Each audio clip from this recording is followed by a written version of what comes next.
The wonderful day had arrived that would change Rebecca's life forever, a beautiful moment that turned into a living hell. Jeffrey dropped to one knee, opened the box and asked the girl if she would be his most beautiful creation. "Jeffrey!" Rebecca exclaimed admiringly, blindly in love with this handsome young man. She answered his proposal yes. Even if she was reborn several times, she would still become his wife. The day she accepted his proposal, believing it was love, Rebecca became one of Jeffrey's works of art. The man fastened a necklace around her neck, which looked more like a shackle collar. And he told his wife that she was truly beautiful. He said that he knew it would suit her. "How about this too?" the man asked. Everything seemed to suit her, so he couldn't choose. But then Rebecca turned to Jeffrey, informing him that she had received an invitation to the party and asked if she could go.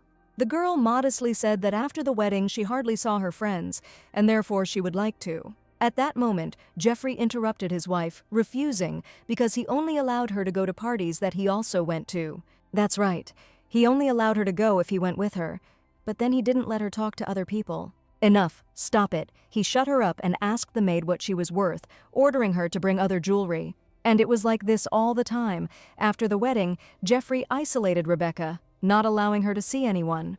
She was only allowed to live as a beautifully decorated doll for her husband.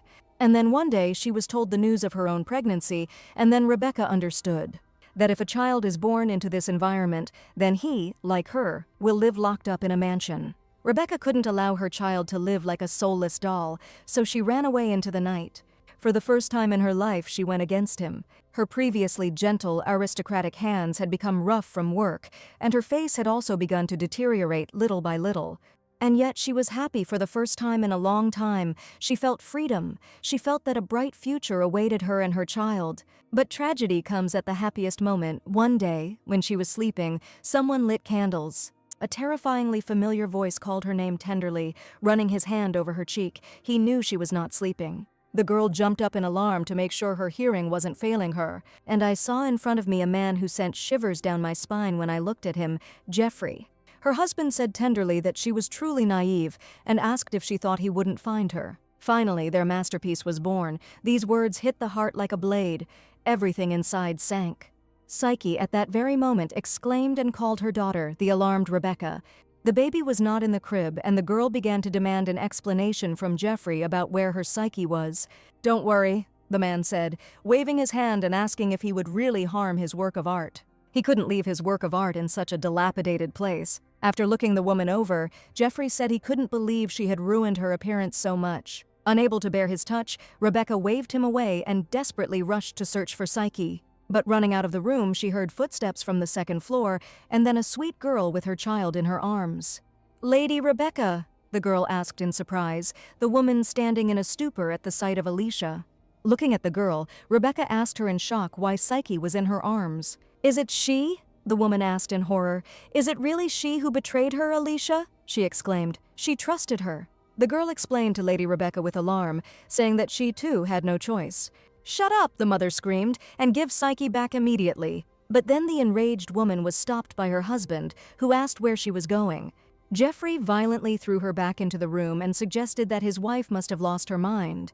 "Well," the monster said with cruelty and mockery, "he has already found a replacement for her, so everything is fine. Then he will probably go, because he needs to go to the Duke's funeral." "But wait!" Rebecca screamed, demanding that Psyche be given back. But then Jeffrey pushes the woman away from him again, ordering her to get out. However, to his misfortune, the woman was ready to fight for her child and, as if in a rage, bit his hand. At first, he still didn't understand the scale of what had happened and simply reflexively pushed the crazy woman away. And the next moment he screamed in pain, bleeding and trembling with fear and pain. He could not formulate words. He just exclaimed, "How dare she bite him?"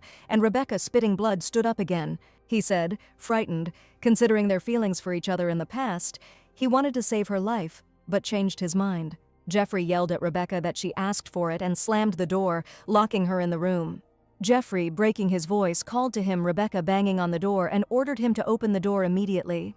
Then suddenly Jeffrey coldly told Rebecca that she was his best doll, but it seemed like it was time to get rid of her. With the words that the man got everything he wanted from her, a fire broke out and flames broke through the cracks in the door. Rebecca sat down on the floor, in a place where oxygen was retained. She thought she had succeeded. But it seemed she hadn't been able to completely escape from Jeffrey, the woman thought, giving up. At least once before her death, Rebecca thought, if she could return one more time, then she would definitely breathe her last breath. Heavy eyelids opened with difficulty, like that moment when you haven't had enough sleep and your mother keeps waking you up.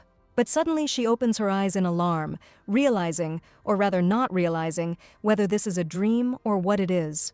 The painfully familiar maid asked Madame if she was okay, assuming that she was not feeling well that day. Rebecca couldn't understand why Alice was here. It would be nice if all this was cancelled, the maid said. Rebecca knew for sure that Alice had died a long time ago at the hands of Jeffrey. Could this really be heaven? She thought when she saw The Walking Dead. Although it would be a little unpleasant, Alice asked Madame to be patient for a little while. It would get better later. Today, Rebecca thought, dumbfounded, not understanding what the hell is going on today.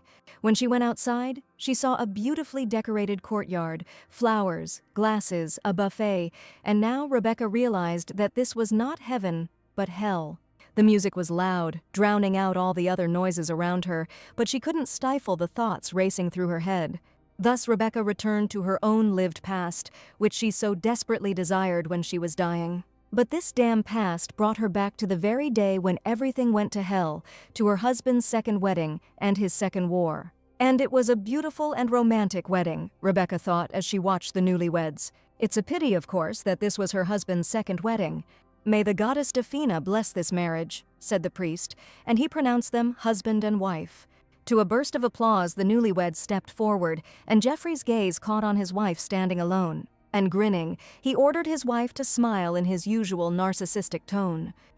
Seeing that lousy expression on Rebecca's face made her realize it was real. She really did go back to the past. She first met Alicia during her daily walk around the grounds. Her condition was extremely serious, and Rebecca simply could not pass by. So she brought her to the mansion and looked after her diligently, becoming the girl's savior. When she woke up after the treatment, she was so beautiful that she caught herself thinking that she was capable of charming anyone. And, as if to confirm this, she immediately lost her head over her. Rebecca felt lonely after the wedding and separation from her friends, so she took her in as her maid. And since then, thanks to kind Alicia, she was no longer alone in this lousy place. However, this fleeting moment of joy did not last even a year. Something happened during dinner in honor of Alicia's birthday. Alicia dropped her fork from her hand and timidly told Lady Rebecca that she didn't want to eat, the puzzle in her head instantly coming together. Rebecca immediately realized that Alicia was pregnant. The one she trusted and valued was carrying her husband's child. Out of anger and despair, she ran to Jeffrey and asked how he could, not with just anyone, but with Alicia. The self-admiring narcissist grinned and tenderly called his wife naive. He asked, after the handsome man met the woman, if she really thought that nothing like this would happen. Moving towards his doll, Jeffrey said that it was not his fault and not even Alicia's fault. He was like a maniac, putting it into her head that it was her fault that she had left a beautiful woman within his reach. Hiding her rising anger, Rebecca asked what he planned to do then. And Jeffrey asked thoughtfully, "Didn't it turn out well?" As she herself knew, they had been unable to have a child for more than 10 years, and thus Alicia became Jeffrey's second wife. At that moment, Rebecca thought it was all her fault, but now she knew that it was not her fault at all. However, this terrible wedding was still the same as in past memories. It really did return to the past. And her precious child, Psyche, all this was before she was born. The memories of carrying her in her womb for several months were still vivid in her head, and although it didn't last that long, she clearly remembered the time when they were happy together. Soft cheeks and small, wiggling hands, right up until the very last moment. Rage was surging inside her, but Rebecca let out a breath. On the contrary, it was all for the best. This way, the child won't have to live the same life as she did when she fell into Jeffrey's hands. Rebecca didn't know why she had returned to the past, but she clenched her fists and thought she knew one thing for sure. Jeffrey Devonshire, now it was his turn to be broken. She would achieve a different result and not repeat her past fate. A man emerging from a dark forest saw a carriage driving towards him. Together with his friend, the man let the moving carriage pass and looked at the person inside. An image of a crying woman appeared in a small window, something the man had never seen before. However, he was familiar with the girl in the carriage, which is probably why he was surprised by her sudden emotions. But the next moment the man heard soft stomping and a cat's meow. Following the men out of the forest came a cat named Leo. Leo jumped on her shoulder and asked her in a caressing manner if he was interested in the woman. "No, it's just," he replied, looking after the carriage. He had previously considered her a corpse without emotions and did not expect that she was capable of such emotions. "Are you in love?" asked the cat, and the man, taken aback, asked him what he was doing. And anyway, didn't he tell him to stop reading his mind? And Leo didn't want to read it, he was just too loud, so he couldn't help himself. Besides, the Count always accompanied her everywhere, so why was she traveling alone, he reasoned.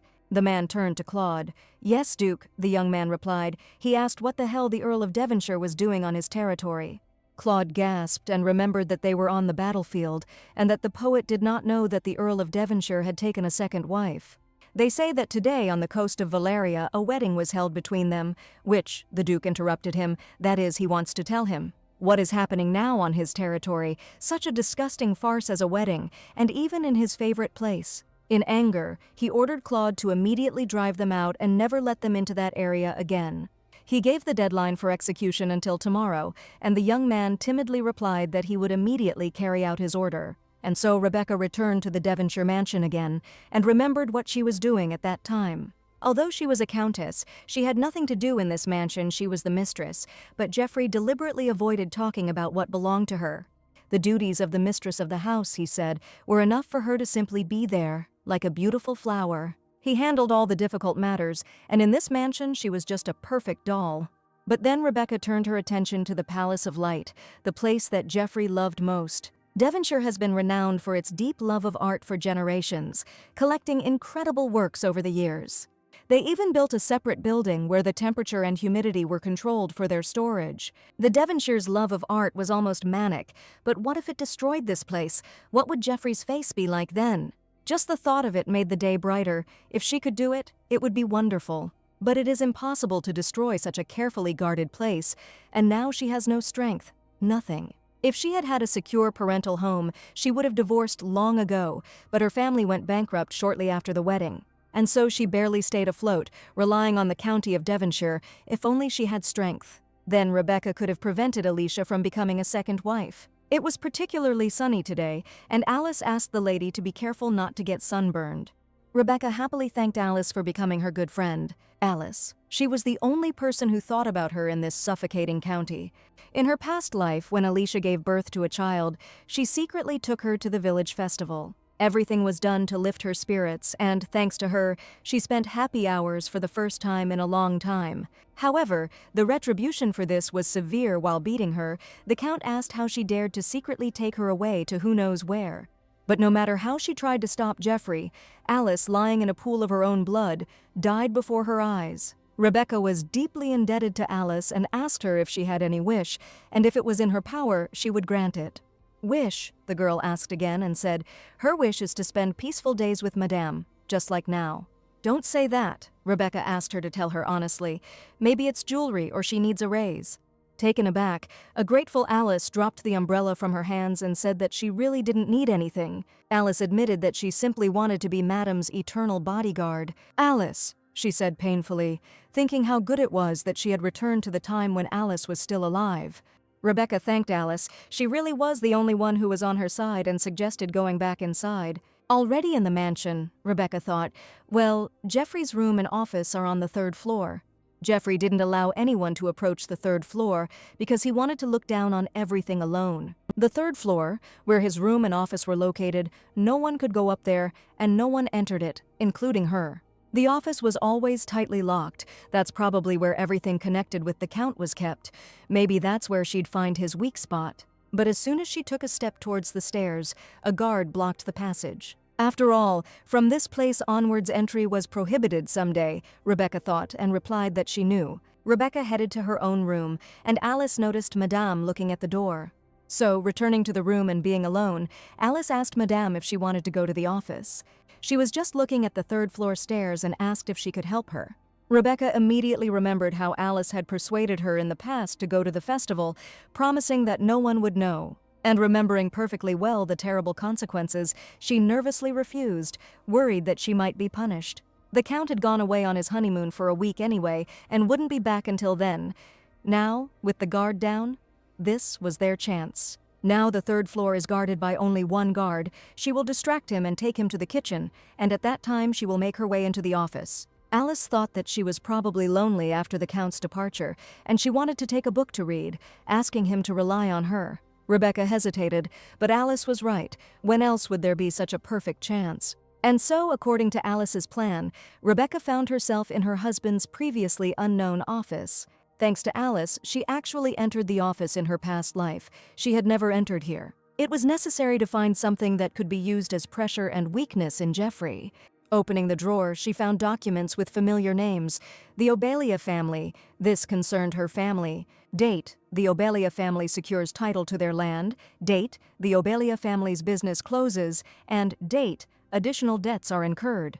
These documents describe the process of how Jeffrey had financially ruined her family even before he proposed to her. Yes, although Obelia's family was not noble, it was not one that would go bankrupt so quickly, and this was not the only thing that threw her off track. Here were kept the sworn letters written by her friends, Diana, Leona, which they threw to her because he forced them to do so. It was said that the father-in-law again asked for money, constantly relying on him, but since Rebecca obeyed him well, he could very well lend him money. Friends don't get in touch, which means they're tired of her. He already said that she has a bad tendency to get attached to people, but that's okay. She has him. This means that she knew all those words that he said then, that Jeffrey wanted to tie her to himself by force. But she didn't even think that innocent people around her were suffering because of this. Rebecca simply screamed in despair. In a burning resentment, she clutched the sheets of paper and cursed Jeffrey, that son of a bitch. But suddenly the office door swung open and a worried Jeffrey ran into the room. "What's going on here?" he asked his distraught wife, whom he found hysterical on the floor. "Jeffrey Devonshire," she said through her teeth, grabbing the papers and shouting, asking what he had done to her. "It's dangerous," the man said as the sheets fell to the floor. She could damage his beautiful face with the paper. And picking up the document, he gasped with relief and said, "She saw it well. Nothing special." "Nothing special?" Rebecca asked, suppressing her rage. "Ruining her family and threatening her friends is nothing special."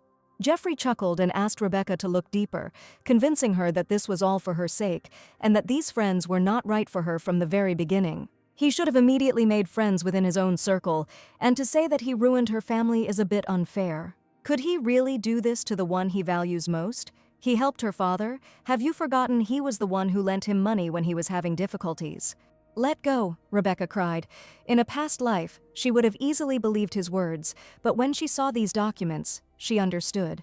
He was clearly determined to destroy her family, first hiring a fraudulent businessman to gain her father's trust. And his father, having invested in a profitable business, lost a huge amount of money, and then Jeffrey, like a savior, lent his father money without any conditions. But in order to get the money back, the father again invested in a fake business, so the debts grew and the Obelia family could not get out of the trap. It cannot be said that her father was entirely innocent, but this man intended to deceive him from the very beginning. He understood that she was rebelling because he had taken a second wife, but he also advised her to behave quietly. Otherwise, he will kill Alice. He already knew her weakness. And then the husband asked his beloved wife to give him an answer. Clenching her fists until they trembled, she said, "I understand." "Okay," Jeffrey agreed good-naturedly. Today he would be generous and turn a blind eye to it. Perhaps it was the shock of seeing the documents, but she was seriously ill for the next few days. When Rebecca finally felt better, she opened her eyes. And right away she was met by a smiling Alicia, who exclaimed that she had woken up. Rebecca asked if she had been looking after her, wondering why she had also returned to the mansion. Alicia replied, yes, she was so worried, thinking that something had happened to her. Lady Rebecca. But it was precisely because of this warmth that in her past life she could not hate Alicia. Unaware that behind that smile lurked an ugly, writhing greed, she had fallen for Alicia's tricks many times because of that sweet smile. At first it was jewelry and dresses, and then she took away her support, and in the end, even her husband, she took everything away from her. When she fled the county, she would not have been able to leave if Alicia had not secretly opened the gate for her. So she thought that Alicia at least a little, but sincerely cared about her, but in the end, true, in reality she was simply helping her because she was eager to take the place of the first wife. Worried, Alicia asked Rebecca if she hated her, or should she love her, she thought. Of course she despised her.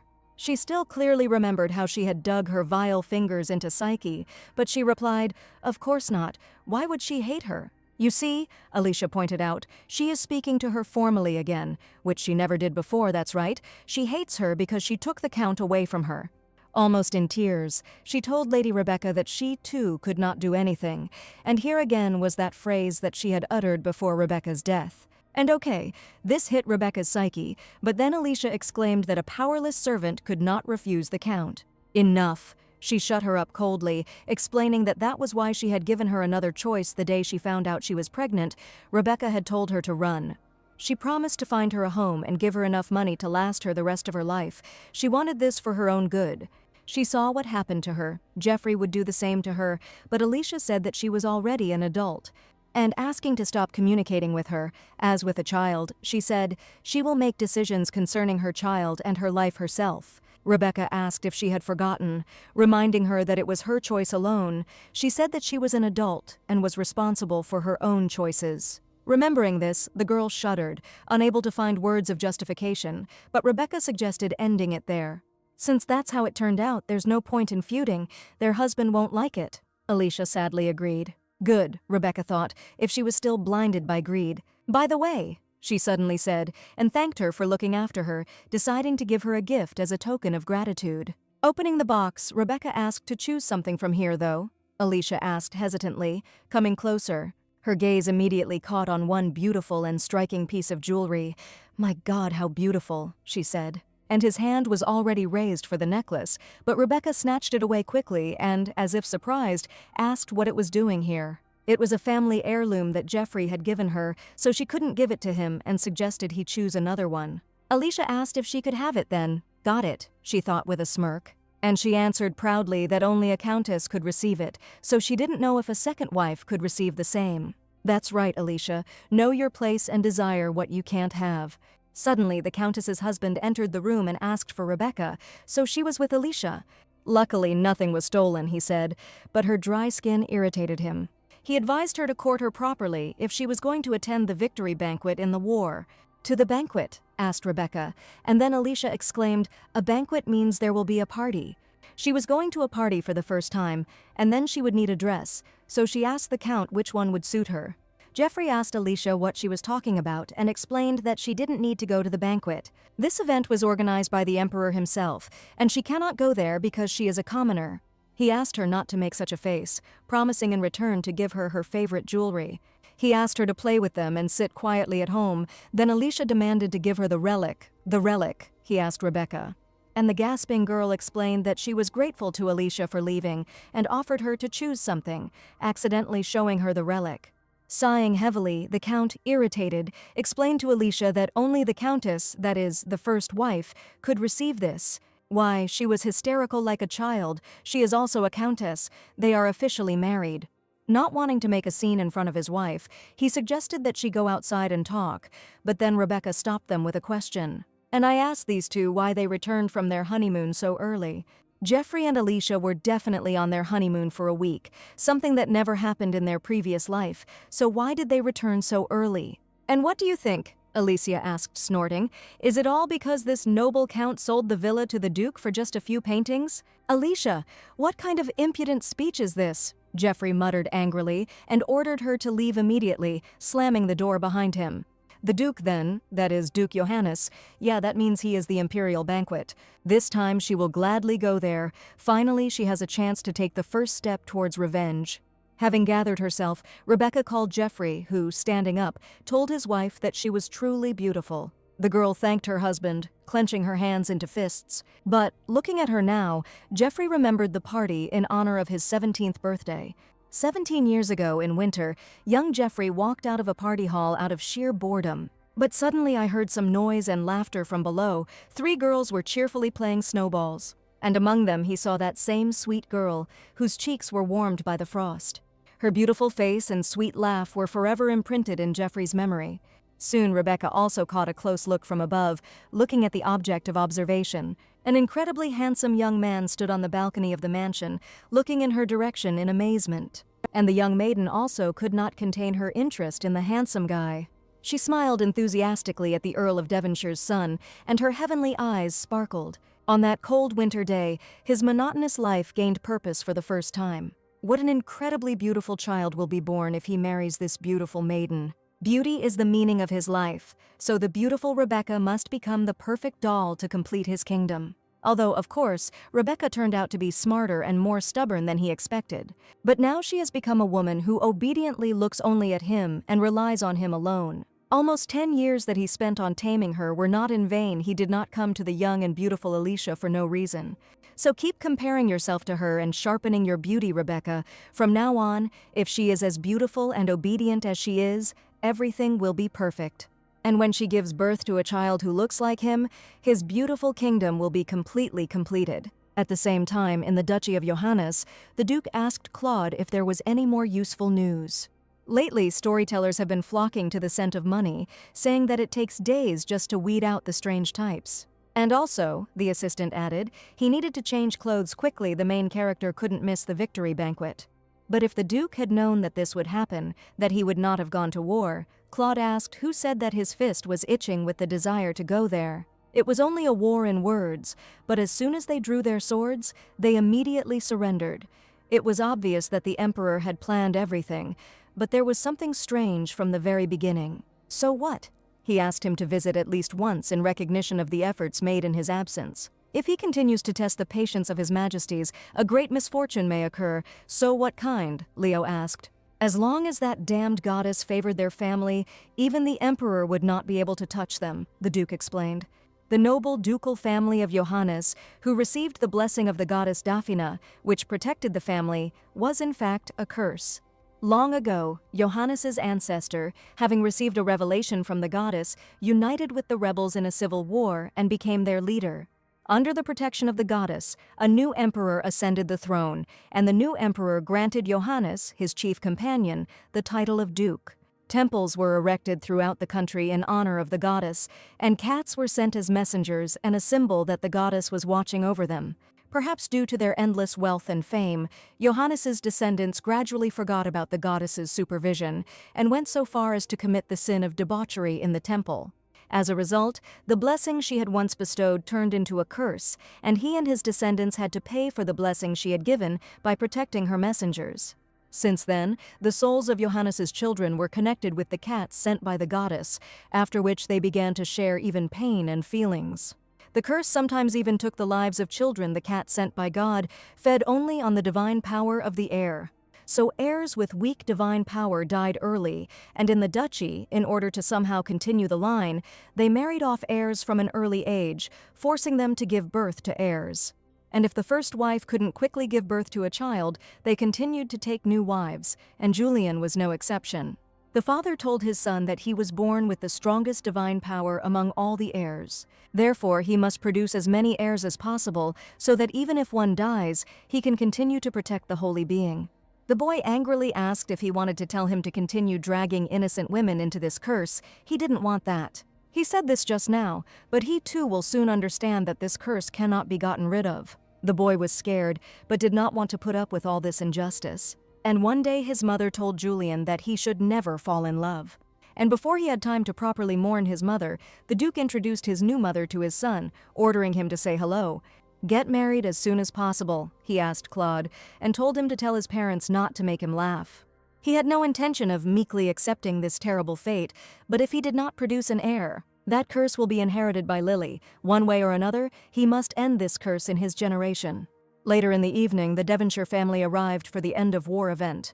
Looking around, Rebecca thought that the man had not yet arrived, but suddenly, a loud fanfare sounded and it was announced that His Grace Duke Julian Johannes had arrived.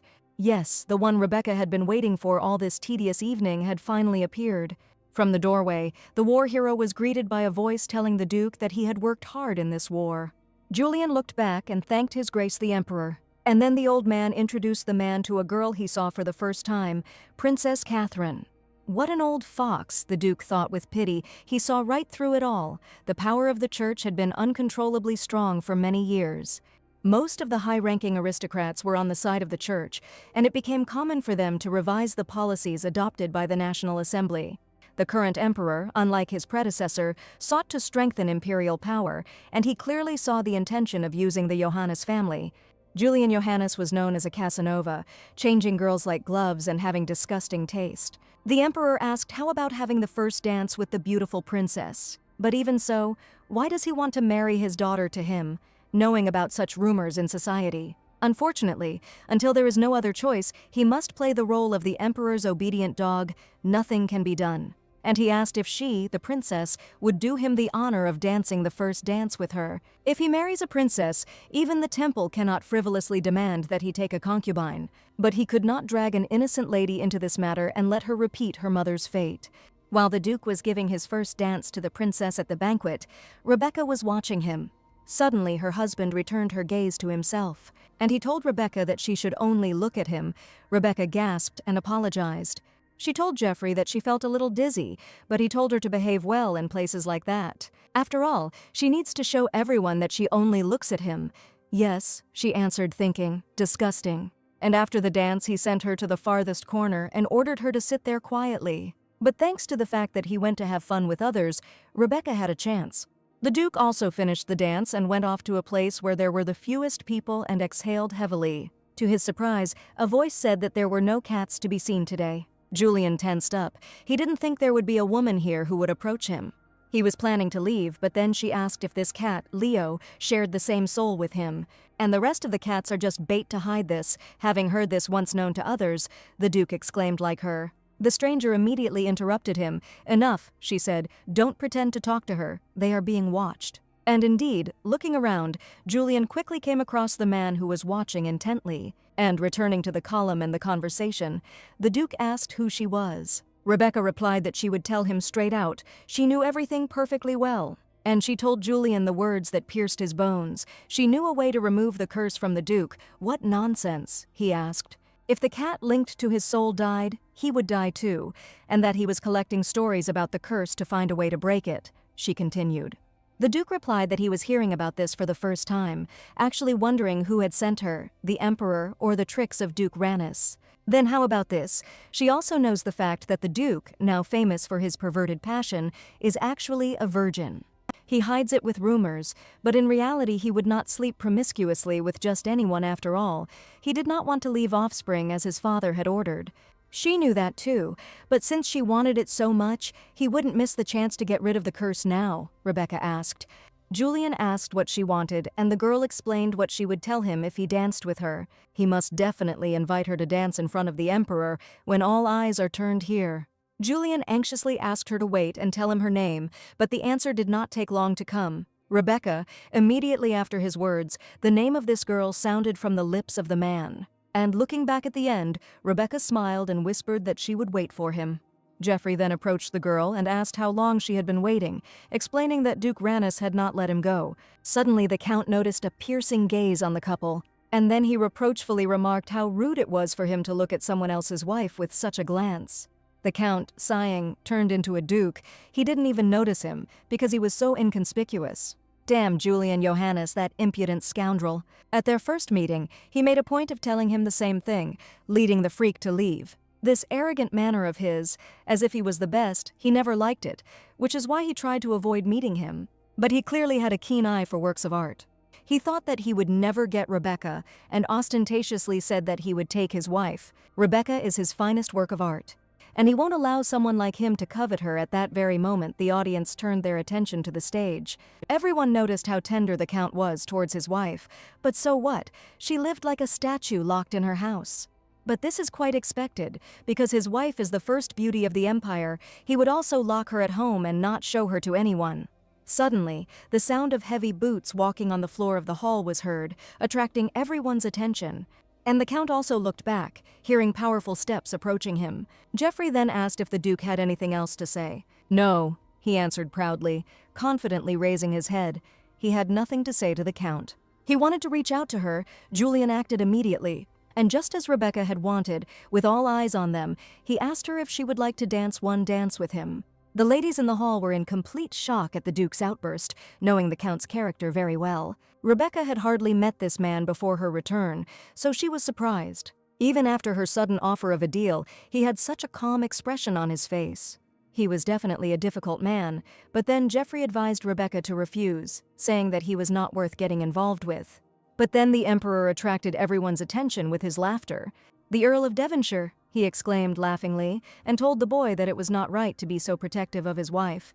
The count exclaimed that the man was rude, but the emperor saw no rudeness and asked if he had not already danced the first dance with her. As far as he heard, his wife had never danced with another man. It was possible once. He allowed it. Just think, the Grand Duke Johannes himself has his eye on someone else's wife. If he uses this correctly, it could become his weakness. And then the aristocrats started talking about how his wife always remained alone after the dance and avoided talking to others. Before marriage, she was not like this, so how much must the count control her? Sweat, under the pressure of all this conversation behind Geoffrey's back, reluctantly allowed only one dance. Well, the Grand Duke quipped, he asked permission not from the count but from this lady. In order to appear like a decent wife, Rebecca looked at her husband for permission. Irritated, he nodded. Then, a true gentleman said that it was an honor for him to dance with her lady. During the dance, he asked to tell him now in more detail what this deal was. To the Duke's surprise, Rebecca announced that she was planning to get a divorce and therefore asked him to marry her. "What is she saying?" he asked, and Rebecca replied that soon the temple would start pressuring him to find a bride. Julian asked where she heard that, but the source of the information won't help their contract in any way now, and she didn't ask him to fall in love with her. After all, Rebecca simply wanted to become husband and wife only on paper. Julian liked this promising collaboration and asked if this was all she wanted. And she only needed one thing. To see such beauty right in front of oneself was an incredible ecstasy for any man. Rebecca only needed him to give her the power to crush the line of the Earl of Devonshire. And then she will save him. The Duke wondered how he could believe her words, but he would have to believe them, if he wants to save his little sister from the curse. This girl knew about Lily too. But those eyes, it didn't look like she was lying. Who is this woman? Rebecca did not ask for an answer right now, but when he accepted it, she asked that Leo be sent to the Count's house. Her room was on the second floor of the east wing. She would put a yellow flower on the windowsill and wait for his answer. But as soon as Rebecca finished speaking with the man, the Duke immediately grabbed his wife. And he rudely led her away, enraged by Rebecca's flirting with another man. And so the Duke, stunned by the couple rushing away, was left alone. Almost throwing her into the carriage, Geoffrey ordered her to return home immediately. She understood him. "I understand," he asked angrily, switching to obscenities, that she understood that she liked being nice to another man. Slamming the door, he ordered her to sit quietly at home. She would have to pay for what she had done today, and sent the coachman ahead. The Count watched the departing carriage when he suddenly heard heavy approaching footsteps. He immediately told the Duke that one should not covet what belongs to others. But Julian said she was not a thing, and asked how she could be his property. "Look at this," said Geoffrey, no longer holding back his disgust. "He even dares to be insolent." "What?" the Duke asked. "Does he want him to talk to him like an old man, huh? It seems age is the only thing he can boast of." "Well, if that's what he wants, then that's what he'll do, calling him dear Uncle Count. What a bastard," the Count muttered. Suddenly, the sacred animals of the goddess appeared, meowing menacingly at Geoffrey. "Be quiet, children," the Duke told them. "He's a bad man, but if they make a scene here, they'll only hurt themselves." Devonshire was stunned by such thunderclaps from Johannes and recoiled in alarm. As he ran away, he shouted that he shouldn't even think about approaching Rebecca again. This woman was his wife and his property, subsequently sneezing, cursing at the damned cat hair. Suddenly, his lordship was noticed by an assistant, and he ran up anxiously, asking why he was there. Johannes turned to Claude, and he said, "It seems that he will soon be getting married, that's how," answered Claude, not yet attaching any significance to the words. But the very next moment he exclaimed in horror, "What?" "Only while she is married," the Duke happily explained to his assistant. The Count's carriage arrived at the mansion. By that time it was raining heavily, and Rebecca was sitting quietly in the room. Alice watched her mistress with such unease that she did not utter a word upon her arrival. Rebecca asked Alice that she was not as talkative as usual today. Didn't she wonder why she returned from the ball so early? The maid hesitated and asked why she had returned so suddenly. Perhaps something had happened. "She told me that today Duke Johannes invited her to dance, and she danced with him. The Emperor himself ordered it." And Alice asked how it was. Was she excited? She heard that the Duke was a wonderful man. She would like to see it with her own eyes, after which Rebecca trembled and pursed her lips. Seeing tears in her eyes, Alice asked Madame anxiously. But then Geoffrey's cry was heard, calling Rebecca and interrupting their conversation. "Finally he has come, we need to get ready." Irritably, he opened the door and called Rebecca, but then saw his wife on her knees. And having calmed down, he said that it seemed she understood perfectly well that she had done wrong. But that doesn't mean he'll ignore it, especially after the humiliation he experienced today. And as soon as he grabbed the whip, Rebecca begged Jeffrey not to do it. But suddenly she froze, stopping, begging him to stop, as if she had seen something she had not noticed before. "The servants must always answer for the mistress's misdeeds," he exclaimed, beating Alice. Suddenly Rebecca screamed. She was wrong and promised that she would never look at another man again. She admitted that she had done something very wrong, so she begged him to stop. "It would have been like that a long time ago," the Count said with a smile. She was so beautiful that all sorts of creatures were constantly clinging to her, and he began to brazenly lie to her again. From now on, if someone like that gets attached to her, she must resolutely refuse. His beautiful wife. Rebecca restrained herself and only nodded in response. Today Rebecca was very dirty, so he would have to go to Alicia's room. He ordered the servants to patch up the maid and wash Rebecca. As soon as the door slammed behind Jeffrey, Rebecca was finally able to raise her head. Then she went up to Alice and asked if it hurt a lot. "Not at all," the girl answered. "Everything is fine. As long as Madam is fine, such things are nothing to her." Rebecca hugged Alice like a mother, comforting the poor child. And, finding her in a vulnerable position, she finally asked the cow why she was smiling then. When the Count took the whip, Rebecca explained, repeating in her memory the fragment she had seen. Rebecca repeated what she asked, why she smiled and ordered to answer. She began to suspect Alice from the moment Jeffrey rushed into the office, first thing and without hesitation. So why did the man, who is never in a hurry, run here so quickly? The only thing that could make him do this was her actions. And the only one the cat knew about this was Alice, and if you think about it, it's strange that she still never suspected her. If she became even slightly attached to the maids, Jeffrey would immediately fire them or send them elsewhere. So as not to leave a single person on her side, but with Alice it was different. She was a servant who had been with her from the first day of her arrival. If she had thought about it more, she would have realized right away that this was only possible because she was Jeffrey's person. Her judgment had been clouded by the fact that she had sacrificed her life for her, but now she doubted even the purpose of that sacrifice. Rebecca ordered Alice to get away, and the maid anxiously asked Madame what this meant. She has already lost her trust, so she knows perfectly well what Jeffrey will do to her, but she will give her one last chance. She told the maid that tomorrow morning she would tell Jeffrey to fire her.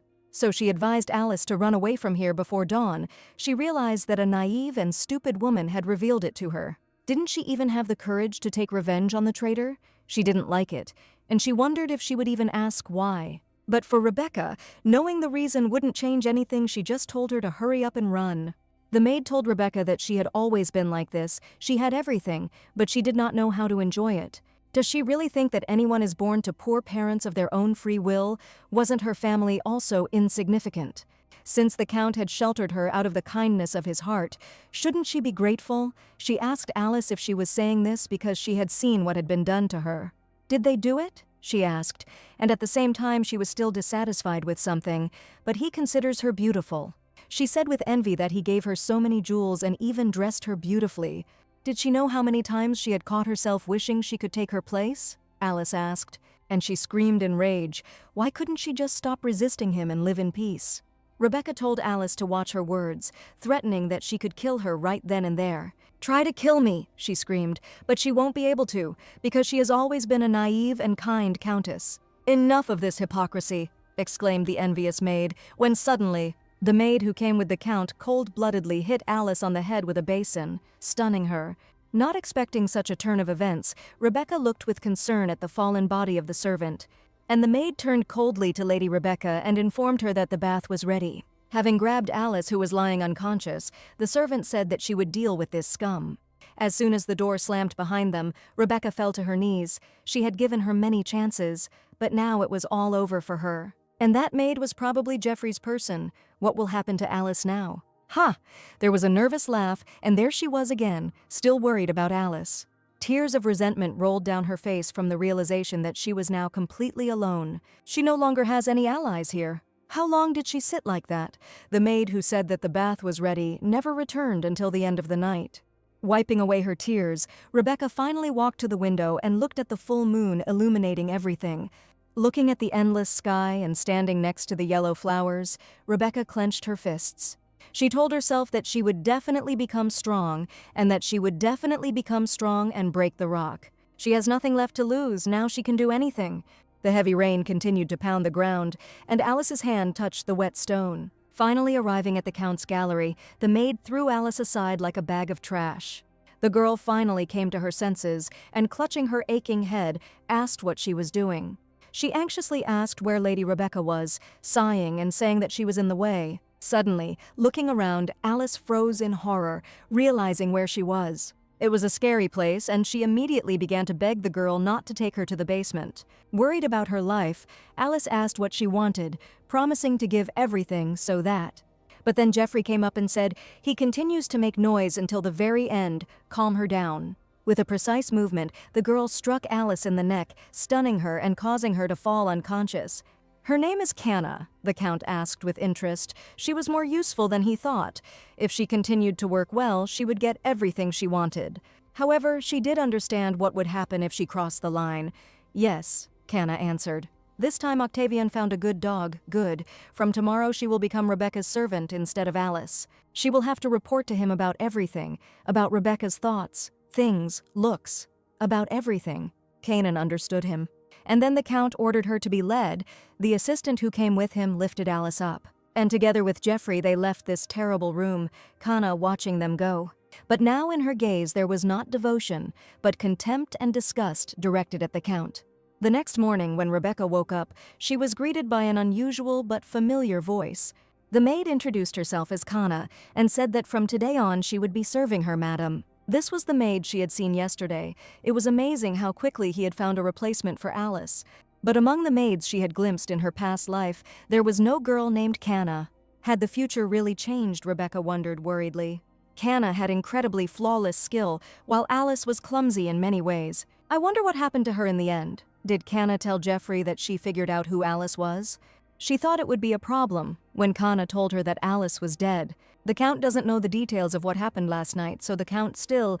Lady Rebecca. "What kind of antics is this?" she asked angrily. It was Geoffrey who ordered her to win her favor. It's useless.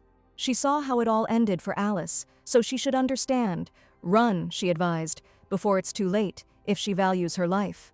Canna paused to think about how to answer her madam correctly, and, unexpectedly, she knelt before the mistress. Taking a folded handkerchief out of her pocket, Canna said that this was a thing that she valued more than her own life. She handed the patterned handkerchief to the Countess, and Rebecca, not believing her eyes, asked if this was really it. "Yes, that's right," Canna answered reverently. "This is proof that she, Lady Rebecca, saved her life." It was a warm spring day that day, but for her at that moment it was colder than ever. The man ordered her to follow him quietly. Her father was going to sell her to a brothel to pay off gambling debts, thin but beautiful, like her late mother. They offered a small price for her, but the surroundings immediately frightened the little girl. The moment she entered there, she felt that if she stayed here, she would never be able to escape again. And so, disobeying her father, she broke free and ran away, wherever her eyes looked, no matter where, as far as possible from here. The man chased after her, but Canna covered a great distance and ran out into the people. Mikam felt a sense of peace in her soul, knowing that she could blend into the crowd. But suddenly a carriage almost ran into her, and the coachman managed to lead the horses to the side. And the little girl, falling on her hand, began to tremble with fear and pain. But suddenly an incredibly beautiful girl came out of the carriage that she had cut off and asked if she was okay. All thoughts immediately dissolved, and the pain seemed to disappear at the sight of this angel. But we shouldn't forget about the father, who ran into the crowd and shouted, calling for Canna. The girl immediately began to tremble with fear that she might be found, and Rebecca realized that something had to be done about this. She carefully picked up the baby in her arms and carried her in the carriage, but Canna asked her not to do this, worrying about her dress. "Don't worry," the girl told her, smiling, "it's just a dress." And while carrying the found girl into the carriage, she asked the coachman to go to the Liberty Shelter. On the way, she asked the girl if she knew the one who had just screamed. Canna cowered in fear, not even knowing how to answer the question posed. And then Rebecca saw that there was blood on her hand. Touched by the child, Rebecca admitted that she did it as a gift for someone else, but now, she thought, he was much more important to her, and she asked him not to take it off until they arrived.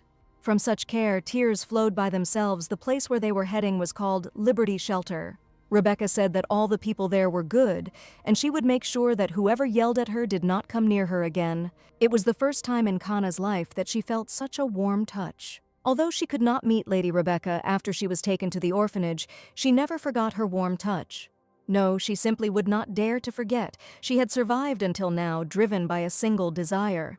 She met Lady Rebecca again, and she never forgot for a moment what she had done for her. And she finally managed to meet her, no matter even if she forgot her. She would still do anything to make her happy, and Rebecca remembered. Then, on that day, the woman in love came to Jeffrey to give him a patch that she had made herself. But he only responded ungratefully, well, and asked what kind of worthless trash it was. While he simply threw it away, she, the girl whose hand she had then tied with a handkerchief, kept it. Kana assured her that she would not ask her to trust her right now, but asked her to use her as she wished. If she tells her to kill Jeffrey, she will kill him. If she tells her to break the concubine's legs, she will do it. She wanted to be on her side, but after what she had been through, it was difficult to decide whether she was telling the truth. Will she really be on her side, or will she betray her like everyone else? She stood up abruptly and said that she was now Jeffrey's man, and Kana did not deny that she came on the Count's orders, but it was in order to be near her, Lady Rebecca. She would rather die than become this bastard's man. No, Rebecca explained, she had to become Jeffrey's man. If she wants to help her, she must gain Jeffrey's trust and become her eyes and ears, and if necessary, her legs. But first, she must prove that she is on her side and bring her a lock of Jeffrey's hair. And it would be better if she cut it off anyhow. Kana would do it. She could rely on her. Okay, Kana, Rebecca replied, asking not to betray her. Suddenly there was a knock and a creaking sound on the glass. Both girls turned around and discovered a cat. Realizing that she had finally received an answer from the Duke, Rebecca told Kana that she could go. Letting the cat into the room, Rebecca asked how long he had been waiting, realizing that he was Leo. The cat stretched, and the Countess noticed a mini chest on his neck, in which she found a bundle. Rebecca unfolded it and read the note, in which Julian suggested that they first meet and talk. It was simply wonderful news that my mood was lifted instantly. Rebecca sent a reply asking him to come to the Liberty Shelter that Wednesday at 3 o'clock, secretly and in as shabby clothes as possible. She told him to come himself. What an interesting woman, Julian said after reading. He stood up and praised Leo for his work, but then the cat started acting up. And then the Duke asked him if he was offended, because he was only glad to send him on an errand. Leo, there was nothing he could do. He couldn't entrust such an important task to another cat. Noda is a woman. She looks like that child, Leo said, trembling. Julian asked, "Are you talking about that child?" In her only memory, she asked if he was okay. This couldn't be. It was a dense forest. He saw that woman. She looked like she had never left the capital in her life. Leo just said what he felt in any case. She didn't seem bad. Then that's good. He asked if he didn't mind then. If what she said was true, then the curse could be lifted. Then it is him. Leo replied that he didn't mind. After all, he had been abandoned a long time ago. He always said that. Leo interrupted and said, if he's finished, then he'll go. He's hungry. And what was the point of them being able to share feelings and thoughts if he still couldn't understand what was going on in his head? Rebecca, it was the same with this woman. He didn't understand what she was thinking and couldn't guess her next move. However, although her proposal was absurd, it was quite interesting. Judging by the fact that letters are constantly coming from the temple, they will soon begin to rush him with an heir. For the temple, the fact that Rebecca is divorced will not be a big problem, because Daphne's religion is not conservative in matters of marriage. But still, it is rare that someone openly takes a second wife, like the Count. Even though they have not had children for 10 years, Rebecca is still young. And to take a concubine, and such a young one at that, is an open disregard for his first wife. This bastard deserves a divorce. Especially considering what Leo said about last night, the very idea of punishing your wife is absurd. And the punishment also consisted of flogging her dear man right in front of her eyes. She must have been through worse things. When he picked her up, she was incredibly light, as if she was being starved. If she becomes a duchess, the first thing he must do is feed her well. The next morning, the Count woke up with the sunrise and went to the sink to wash his face. And having finished with the water procedures, I moved to the mirror to admire myself as usual. However, this time it did not happen, and an angry, loud scream of horror was heard. At the cry of their master, the guards immediately came running, anxiously asking the Count what had happened. His hair, trembling with anger, he said, and shouting, he repeated, his hair. Seeing such a ridiculous work of art, the guards found it very difficult to contain their laughter. Who, shouting, asked Jeffrey. What bastard did this? He ordered to bring everyone who stood guard yesterday. Having woken up because of her husband's screams, the Countess discovered a box on the bedside table with her husband's hair inside. Well, my mood has improved this morning, as she said. She will do anything. She was not lying. As soon as Rebecca put the box away, Kana entered the room. The servant asked if she was awake. Rebecca immediately said that she had done a good job. No, what are you saying? Kana answered. She simply completed the building. Rebecca thought she had sufficiently proven her qualifications. And she said that she had to go out today and asked if she could get her ready for the exit. The girl asked Madam what clothes to prepare, and Rebecca requested the most shabby ones. During breakfast with his wives, Jeffrey sighed loudly and discontentedly as he chewed his food. Suddenly, having finished her portion, Alicia asked the servant to bring another plate. Enough eating, Jeffrey snapped. Pointing out to his wife that he had gained weight lately, Alicia said that pregnant women should eat well. She probably doesn't know because she's a commoner, but aristocrats don't eat like that indiscriminately, even when they're pregnant, and he warned her that he'd kick her out if she got fat. He told her to look at Rebecca, how elegant she was, and told her to learn from her. How many times did he have to tell him? That's why they are commoners. No, Jeffrey, his first beloved doll of a wife interrupted him. She said that Alicia was carrying his first child, and asked if maybe he would let her eat a little more. Rebecca admitted that she already felt guilty that they didn't have children, and that's why she wanted at least Alicia's child to grow up healthy and strong. Jeffrey listened to his wife's sweet and truthful words, and asked for another half plate. Alicia was annoyed by this. Why, she thought angrily, were they both his wives and he only listened to Lady Rebecca? And, throwing away the knife, she angrily said that she would not eat. Alicia, he exclaimed, not tolerating such childish antics. Suddenly, Rebecca gently asked her husband not to get so excited. They say that pregnant women become very sensitive. And besides, since this had happened to his hair, maybe he should get a shorter haircut, she suggested. She sheepishly admitted that she had long thought that a short haircut would suit him. She thought he would look more masculine with her. Well, since she says so, he was embarrassed. Perhaps a short haircut really does suit him. Everything worked out. Let's go for it. Pressing her breasts against him, Rebecca told Jeffrey that she wanted to go out for a little while today and asked if he minded. Even the words about going out frightened him, immediately setting him up for the idea that the doll might get lost. And looking warily at his wife, he asked where. The girl explained that she had been going to the shelter regularly, but had been neglecting it a bit lately. Now he understood why she had put on such plain clothes. Yes, she replied. Whether he liked it or not, she didn't want to dress up there anyway. True, Jeffrey agreed with her. It was better to look like a beggar than to attract the attention of all sorts of idiots. He allowed her to go, and Rebecca thanked Jeffrey. Alicia was already burning up. She knew it. As soon as she did something she had never done before, it turned out that she needed something. What a hypocritical bitch, Alicia thought, seething with anger. Julian reminded the vassal that he wanted to dress modestly. A simple robe without frills would be enough. The Duke has a reputation to uphold, Claude said. And anyway, since when did he start listening to other people's words? He listened so easily to the words of some woman. The Duke asked him to be careful with his expressions. She would become a duchess. But then Johannes thought about it and said, and yet it would be better to at least tidy up his hair. He then walked lightly towards the mirror, ignoring Claude. Then the assistant asked in despair if she really possessed unearthly beauty. And he asked if he started listening to her because he lost his head over her beauty or what.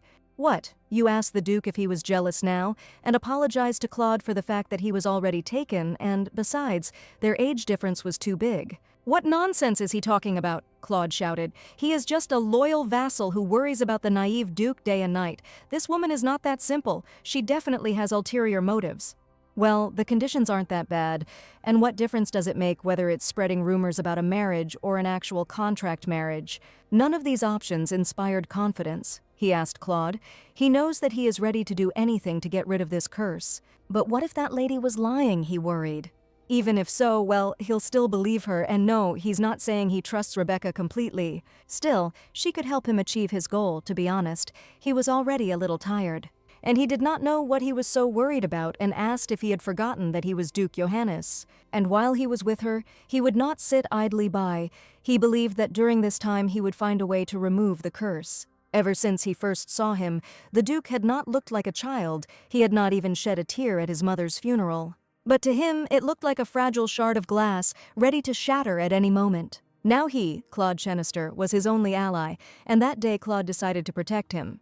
He wanted to break the curse on his generation. He wanted to protect that boy who had lost his family and couldn't even afford to cry. And yet, what he was never able to find, some stranger woman, whom he sees for the first time, knows. How could he believe it? Claude insisted on going along, wanting to be his cool brain because he was worried about Lady Rebecca's safety. Since this was the case, he had to find out what was on this woman's mind, so they arrived at Liberty's shelter. Rebecca was the first to show up and ask her old acquaintances how they were all doing. The girl greeted Lady Rebecca joyfully and replied that they were getting on well. She whispered to Lady Rebecca that the guest had already arrived and was waiting for her. Not understanding why the orphanage teacher was speaking in a whisper, Rebecca looked around. Jeffrey had indeed sent his hound, Robert I think his name was, and he had been following her for several months. Silently, Rebecca, as if with a glance, gave Canna the task, and she quickly caught it on the fly. She walked up to Robert and started a casual conversation, easily drawing him away. He followed her so easily, Rebecca wondered in surprise. What was he thinking about as he left his post? The girl led her to her waiting guest, and Rebecca apologized for keeping him waiting for so long. However, when she raised her head, she was stunned to see a familiar figure next to Julian. Claude, Liberty's shelter was the only place she could relax before she returned. Perhaps that is why, in her past life, after escaping, she found refuge in the very place where she eventually met Claude. Because he looked more like a poor man, she did not believe his words that he was Johannes's butler. But only she noticed that he was talking about things that only a close associate of the Duke could know. At that time, Julian was bedridden due to a curse, and Claude, having gone in search of a way to remove the curse, ended up going crazy. Having gone mad, he sometimes told her the secrets of the ducal family, but there was something strange in them. Every time he mentioned a way to break the curse, he coughed up blood. Suffering from fever, before he breathed his last, he told her, the man told that he had found out a way to save the Duke. And these words fell as a great burden on the already poor girl with a child. At that time, Rebecca could not tell the Duke about this because she was avoiding Jeffrey. Still, it was wrong to use those words in this life, but it was her only way to survive. She apologized mentally. Suddenly, Julian, noticing the tension between the two, asked if they knew each other. Did Claude really tell Rebecca the secrets of the ducal family? No, the man swore that he saw her for the first time. It's a misunderstanding, the Countess explains. She just thought that whoever was helping the Duke must be a wonderful person. The Duke sensed a certain falseness in her words and asked Claude to leave for a moment. And as soon as they were alone, facing each other, Rebecca suggested getting down to business. And when it came to discussing everything regarding their marriage contract, Julian liked her approach. She drew up 4 main points in the contract, and after reading them, the Duke said he had a question. She asked him to ask. He asked whether the divorce was not enough, why the tedious overthrow of the Earl's family, and why Jeffrey had to be killed. Let's just say, she answered nervously, there was a personal grudge involved, and she promised to tell him everything when the time came. Julian thought thoughtfully. It didn't seem like she had any other ulterior motives. But it wouldn't do any harm to the Duke. He could consider it an investment. She would do all the work herself, and he wouldn't have to get his hands dirty. He just needs to provide her with the protection of a duchess and financial support, of course. She didn't ask for it for free. She promised to return double whatever he borrowed, and the Duke wondered if he had really gone mad to somehow believe these absurd words. Well, okay, as she said, he has nothing to lose, but still he would like to fix something in the contract. It was regarding the third point. Without the consent of the other party, this phrase confused him. In the end, they will become spouses if she wants to date someone else. Shouldn't she get his consent? Rebecca added this point for the comfort of Julian himself, who was entering into his first marriage. Did he really care about her? He didn't have to worry about her, but if he was uncomfortable about it, they could change him. Now Julian agreed to the terms, just change this and continue. Although it was a contract marriage, he had no intention of dating other women during this period. He did not want to commit such terrible acts as his father, but the amended contract was ready. After running his eyes over the text, the man said, "Okay, let's do that," and then got up from the sofa. With confident steps, he approached the candle and, holding the sheet over it, burned the contract. "What are you doing?" Rebecca asked, alarmed. The Duke explained that in any case, neither she nor he intended to betray each other. It was better to get rid of such dangerous evidence. He will honor this contract because his life is at stake. She also won't betray him if she values her life. Come on, answer. She won't betray him. His threatening tone frightened Rebecca, and she began to doubt herself and the information. But she soon replied, of course not. She would also honor the contract because her life was at stake too. He asked what she was going to do next. The Earl of Devonshire is a difficult opponent and ranks third in influence in the empire. Rebecca asked if he knew that he was the cornerstone of the Earl of Devonshire's house. Well, he asked. People, she answered. The Count's house has only 4 cornerstones. The first are hired workers who manage the mansion. The second are vassals who are responsible for the main affairs of the Count. The third is the escorts who provide the Count with information, and the last is the knightly order who guard the Count's house. And the key figures who make up these cornerstones are called hounds. They do not act out of loyalty. They are held captive by mortal weaknesses that prevent them from disobeying orders, so they obey the Count's words without question. So, the key is to deal with these hounds, but how is she going to do that? Once tamed, a hound will not easily betray its master, she chuckled, because he had missed something. As she already said, the Count is supported by people. They are not real hounds, but people like them. She will remove the collar that Geoffrey put on and will release the prison called their weakness. Interested in the Countess's idea, the Duke asked how he could help. To begin with, she was going to create a small trading guild. It would be good if there was a capable person to take the role of the guild leader. Julian understood, so for now he just had to sit quietly on the sidelines and give money. Not bad. He had plenty of money, so she could take as much as she wanted. Rebecca thanked the man and asked if she could ask for one more thing. Of course, he replied. And the girl asked if he by any chance knew about Devil's Claw, a herb that shouldn't be eaten and that causes a rash. But when it became clear that it was used as a dye, its price skyrocketed. So she asked to get fresh Devil's Claw leaves, but unfortunately this is not possible unless you grow it yourself. But the Duke only needed to provide a greenhouse and a laboratory if there were seeds. She knew a wonderful person who could grow them. She clearly had no intention of making a dress out of it, so what was its true purpose? And Rebecca just wanted to get married as soon as possible. In her past life, the Devil's Claw was called a panacea. This was because of another of its properties that a botanist discovered. If you eat fresh fox, blisters first appear and the temperature rises, which causes the person to remain ill for a long time. And then it removes all toxins and cures even other chronic diseases. There were even rumors that he could restore the youth that Geoffrey was so obsessed with. Then he, saying that she needed to take good care of her beautiful skin, spent a lot of money, bought leaves and made her eat them. But this time, everything will be different. Geoffrey does not yet know about the properties of the Devil's Claw.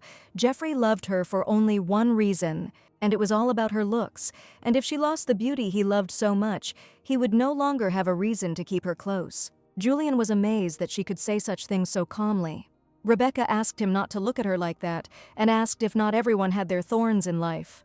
Indeed, Julian thought, the more he talked to her, the more he wanted to know her better. Then, having heard everything that was required, the Duke agreed, and now they were partners. And he suggested that Rebecca try her best. She was surprised, but shaking his hand, asked him to take care of her. Having sealed their partnership with a handshake, the partners parted ways, and Rebecca returned to the mansion. Geoffrey met her at the door and said that she had returned later than he expected. And then he asked his wife how she liked it. He got his hair cut as she advised. Was it worth asking, she wondered, and answered, of course it suits him very well. Coming closer, the Count lowered his tone and said that while she was gone, he caught himself thinking that he seemed to neglect her after he brought Alicia, and he wondered if maybe today they would spend time together, just the two of them. Rebecca was shaking with anxiety and fear. Memories of how their acts of love took place immediately came to mind. How cruel Geoffrey was in bed, just trying to have a child. He asked his wife if she understood, and asked her to take off her shabby clothes, dress up, and come to his room. The head maid dressed the Countess in a beautiful, greasy outfit and asked, "Well, isn't it perfect?" "Damn beautiful," Rebecca answered with pain in her voice, looking at herself. "What?" the woman asked again. "Nothing." The Countess snapped and went into her husband's bedroom. Standing in front of the stairwell, Rebecca tried to calm her shaking hands, telling herself everything was okay. She did this countless times, but the trembling did not subside until Alicia asked if she was going to the Count's room, and with some regret she said, "She really is beautiful." Suddenly, Rebecca remembered that something similar had happened before, which meant she could use this method. "True," the first wife asked politely, and thanked the second for thinking so. "But she knows that this is only temporary." She asked him not to forget that she is much younger than the lady, and soon all the Count's attention will be hers. Now, she thought uncertainly, Yes, she agreed. She could take this attention for herself without reserve, and proudly asked if she knew. Even so, she will never become the first wife, and if today she can conceive a child, her child, like her, will forever remain the second. These words were the most painful and vulnerable point in Alicia's greed. Clenching her fists in anger, she said that she would regret her words and screamed. A cry begging Lady Rebecca not to do this attracted the maids.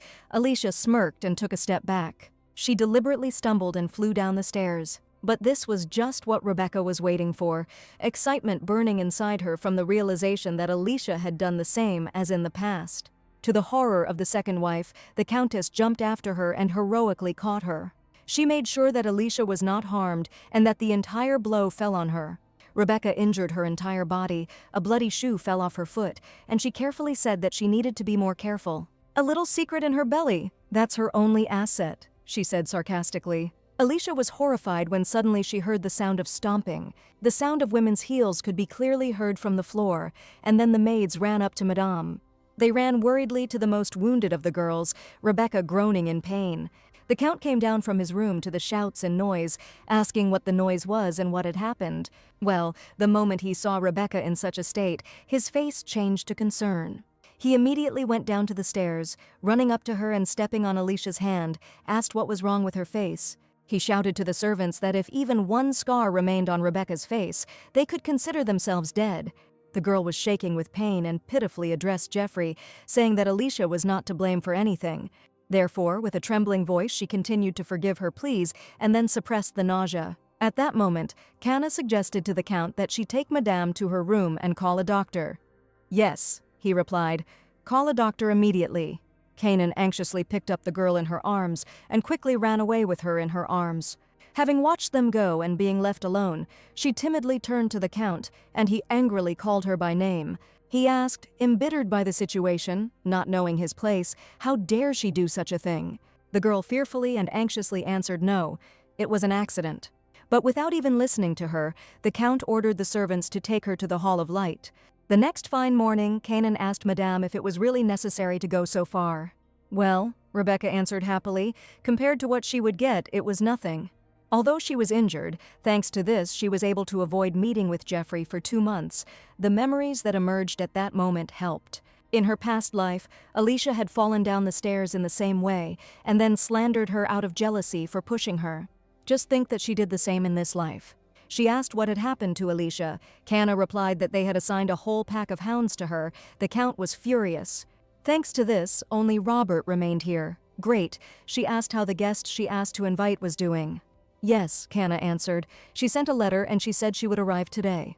But didn't Geoffrey object? On the contrary, he said that it was even good and told her to invite her here more often for now. Like, what if she suffered psychological trauma? How unlike him to worry about her mental state. "Rebecca!" the woman cried as she burst into the room. "What the hell happened here? Here comes Mom."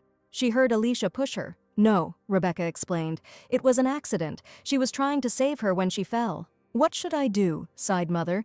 She is such a kind girl that she was worried. To make the cat worry, not a single letter had been sent from her, Rebecca noticed. Yes, she knew that her mother had no power, but that didn't mean she wasn't offended. That night, the documents she saw in the office said they had received a huge sum on one condition.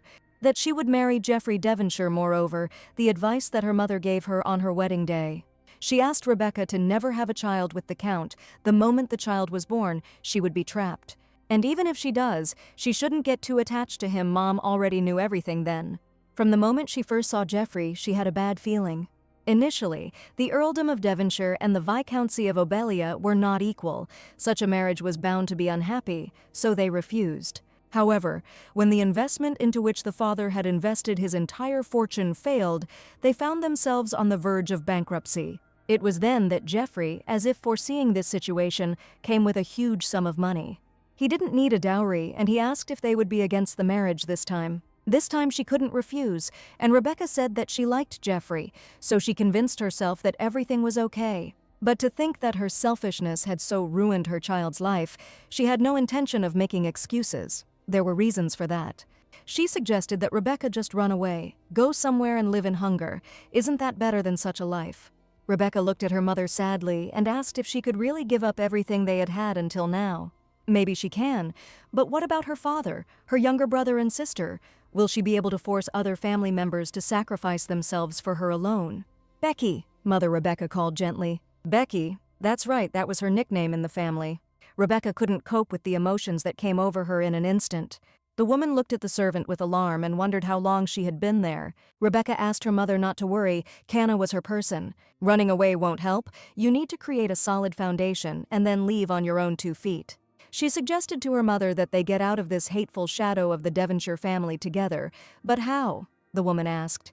Rebecca told her mother that she was going to get a divorce. Get a divorce? The woman asked anxiously. The Countess explained, yes, and she would marry again, but this time to Duke Johannes. What was she saying? Asked Mom. So far, only my mother knew about this, and my father must not find out about this under any circumstances. Every time Rebecca made that face, she got everything after that. She said it in all seriousness. The mother agreed and asked her daughter what she needed to do.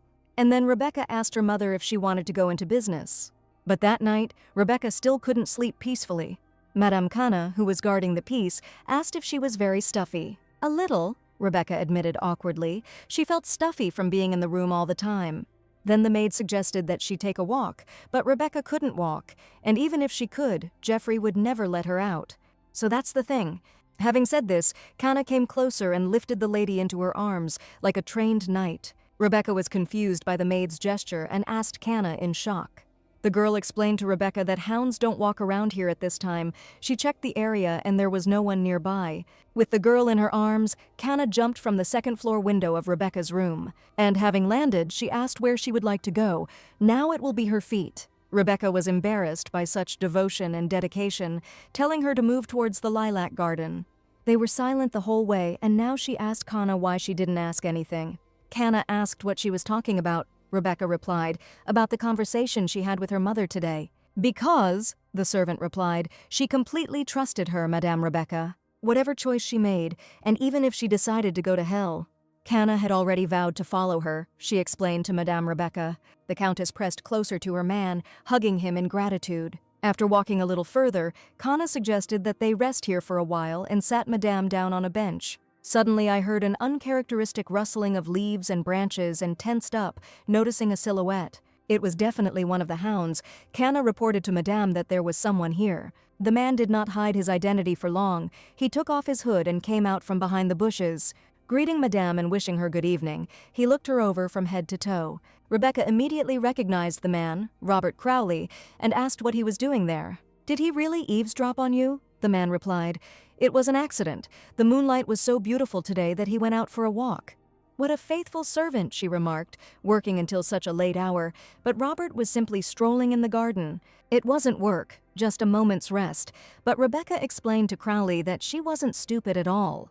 And she also said that she knew perfectly well that all the servants in the mansion were watching her. She asked him not to make such a face. She had no desire to reproach her after all, he was simply doing the job given to him. Since that was the case, she suggested enjoying the moonlight together. She had long wanted to talk to Crowley. The man said his name was Robert. Why, she asked. Did she not like the last name, but that was not the point.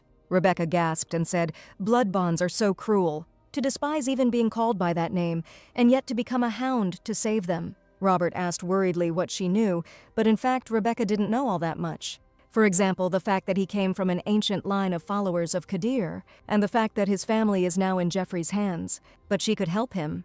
Robert Crowley, before her return, was killed by Jeffrey due to a misunderstanding that he was not in love with her. On the day of the funeral, Robert's family came and they had owl eyes on their foreheads, meaning that their entire family were followers of Kadir, and that scar on Robert's forehead was probably to hide a tattoo. As a child, she heard from her father the story of the persecution of Kadir's followers. In an empire where the main religion is the goddess Daphne, followers of the faith tried not to show tattoos with owl eyes. Because for some time now, owl eyes have become a symbol of misfortune, and Robert's weak spot is most likely his belonging to this faith. The grinning man asked Madame Rebecca if she would save him. "Where are you looking?" Canna answered sullenly. "Take away your dirty gaze before she gouges out his eyes." Rebecca told Canna that she was fine and didn't seem trustworthy right now. She asked her to better hand her a pen and a piece of paper, and after writing something on it, she handed over the package. "What is this?" the man asked warily. This was what he had been looking for, a clue to where his family was, and if he wanted it, it would help him protect them. "And she wants him to believe it?" Robert asked. He had had enough of such threats from the Count. He told her not to try to clumsily imitate him. But even so, Rebecca insisted that the Hound take the hint from her. Taking it, he asked what she would do if he betrayed her, why she gave him the information first. Because she believed Robert he was a follower of Kadir, she knew that Kadir's followers do not lie or betray. Robert had been warning Madame Rebecca restlessly that she could not trust people so easily, proof that at 15 he had renounced his faith and left his family. But it wasn't just about teaching. She knew that Robert had been secretly helping her all this time. Even if he betrays her, it doesn't matter. She will simply feel that she repaid his kindness with this information. But will he really be able to calmly watch the Earl of Devonshire, who treated him so cruelly, live so happily? She told Robert that she definitely couldn't, and therefore suggested that he take revenge. Destroy him and wipe him off the face of the earth. Give him back the pain he made them feel. Robert had been living in a hole for a very long time, where not a single ray of light penetrated, serving the Count. He believed that there was no way to escape from this damned Count. But the thought of taking revenge on him inspired hope, and that same long-awaited ray of light. At that very moment, Robert dropped to one knee, kissed his mistress's wrist, and swore allegiance to Rebecca. Asked what he needed to do first, Rebecca asked him to find out information about the hounds. He asked to trust him with this, and so Rebecca already had 2 people on the side. The next morning, Robert gave her detailed information about the hounds, but the information itself was not there. Headmaid Grace Dungan. She has been here since the previous Earl's time, and is also not Geoffrey's person, but a member of the Devonshire family. She knows more of the Count's family's secrets than Geoffrey. She has the keys to all the rooms, so she is the first one to be lured away. But Grace is truly devoted to the Earl's family. She's not like the other hounds. Geoffrey has no dirt on her, because she's already lost her entire family. Yet she is loyal to the Devonshires, and to successfully carry out her revenge, she must at all costs win Grace Dungan over to her side. But it will be difficult right away. They will not give up easily. Having remembered everything, Rebecca asked Canna to get rid of the documents. "Yes, Madame Rebecca," answered Canna, and then the Countess asked where Geoffrey was now. Canna replied that the Count had left for the palace early in the morning because of a meeting, which was good, meaning he would return late in the evening.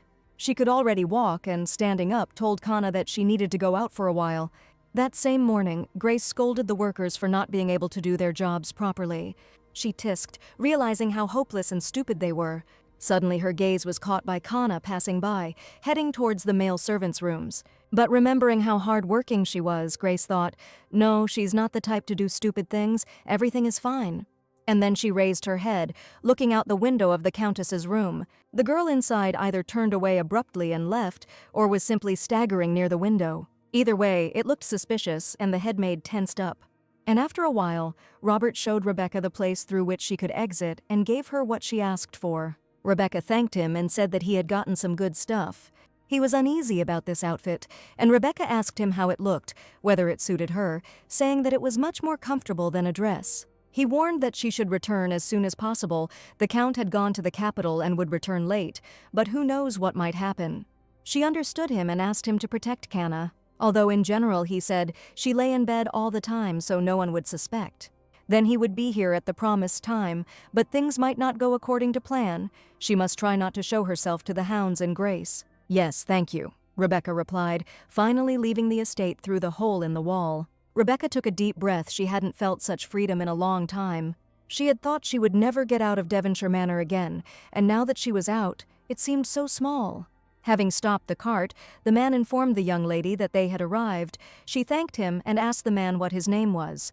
His name was Adolf. He was a coffee bean merchant in the city center. If she came in, he would treat her to a cup of coffee. Rebecca thanked him and said goodbye to her dear uncle. Arriving at the place, she was greeted by not the most welcoming signs and very dire warnings. Eustace McQueen, a botanist who will eventually discover the properties of the Devil's Claw, and an eccentric who constantly sits in his laboratory. Geoffrey tried to win him over to his side using low tricks, but he had no weak points, so he failed. Taking a deep breath, the Countess called loudly for Mr. McQueen, but was met with silence. But she did not give up and continued to knock on the scientist's door, banging on it and calling him loudly. And finally, the man emerged from his laboratory, shouting angrily, asking if she had seen the sign, and ordered her not to disturb him and to get out. An unpleasant smell of tobacco came out of the open door of the house. Leaning against the doorway, he raised an eyebrow, waiting to see what the visitor would say to him this time. The girl greeted Mr. Yustafa enthusiastically and said that she had come to him with a proposal. The proposal, he asked, is she another person sent by this count? He said that he does not intend to play aristocratic games for money. Now they are buttering him up, saying that he will be able to conduct any research, but in the end they will constantly bother him. That's obvious. Telling her to get out, he slammed the door, and then Rebecca asked if the gift she had brought him would then not be needed. Fresh from the oven, fresh spring potatoes grown in Montpellier, she especially singled out. Hearing her favorite phrase, Yustaf, like a faithful dog, asked what she was doing there and why she wasn't coming in, and ran over for a treat. How did he manage to find good potatoes? Today's potatoes are so heavily modified that they lose their original taste. Looking around, she realized that she had arrived on time. There were books related to the Devil's Claw on the table. After finishing his potatoes, Yustaf asked her what her proposal was. He seemed very interested in the Devil's Claw. The scientist was surprised that she knew just by looking at the books and asked if she was interested in plants. Rebecca couldn't say that not at all, by the way. It's a pity that such precious plants are abandoned like this. She saw the spotted leaves here and asked if the temperature was not right. Yustaf asked. Now he changed tactics. He sent a specialist to reproach him, but unfortunately she had no relation to the count he was talking about. Then who is this high-ranking gentleman? Perhaps, she answered, he is very high-ranking, and perhaps not. What did she mean? Rebecca replied. In any case, it didn't matter to him. He was probably more interested in what she could give him, but no one could give him what he wanted. Then the girl told him about her plans, to start with building him a huge greenhouse, but almost everyone had suggested that. But then she explained that she would build it in Montpellier and asked whether it would still be the same as the others. And noticing his interest, she asked, well, is he ready to talk now? Montpellier had noble soil and was a paradise for botanists, but the land was incredibly expensive. She didn't care what kind of research he would conduct. Yustaf asked if she was really ready to do this. What were the conditions? Rebecca cleared her throat dry, and asked if he could offer her some tea first. Yustaf immediately came to his senses, realizing that he had been impolite to the guest and asked her to wait a minute. As the man ran away, Rebecca's gaze was caught by an open book nearby. When he put the dried devil's claw into the dirty water, he saw the boiling water become clear. So he had already discovered the properties of the devil's claw back then, but it seems he never solved the problem. He prepared some cold herbal tea for himself and his guest and returned. Wetting her throat, Rebecca, unexpectedly for the botanist, asked, because he needed a test subject. How is she? McQueen asked worriedly. She confessed while he was gone. She read his notes and apologized for being rude. They were open, so she just took a look. This theory is interesting, a theory that will interest her employer. He asks about the conditions. They are simple. He can conduct research under the direction of her employer. She will provide him with a test subject and devil's claw seeds. But Yustaf didn't want to. Rebecca asked why, but if he succeeds in his research. Then all the laurels will go to that high-ranking gentleman, he replied. He had seen countless colleagues who were abandoned like that. But he didn't have to worry about that. Her employer was already famous, so he wasn't interested in such petty fame. Petty glory, he was indignant. The publication of this will cause a huge resonance. Resonance, she asked. This is almost a panacea. It was amazing how he had discovered something like this. She recognized the true value of his theory. Until now, in scientific circles, he was called only crazy and psychotic, but she said that she would get a test subject. Her employer, by any chance, was not from the shadow world. He wanted to rise to the top, so illegal business was out of the question. Rebecca handed him the pendant and asked if it would suit him, and after examining it, Yustaf realized that it was the coat of arms of the Duke's Johannes family.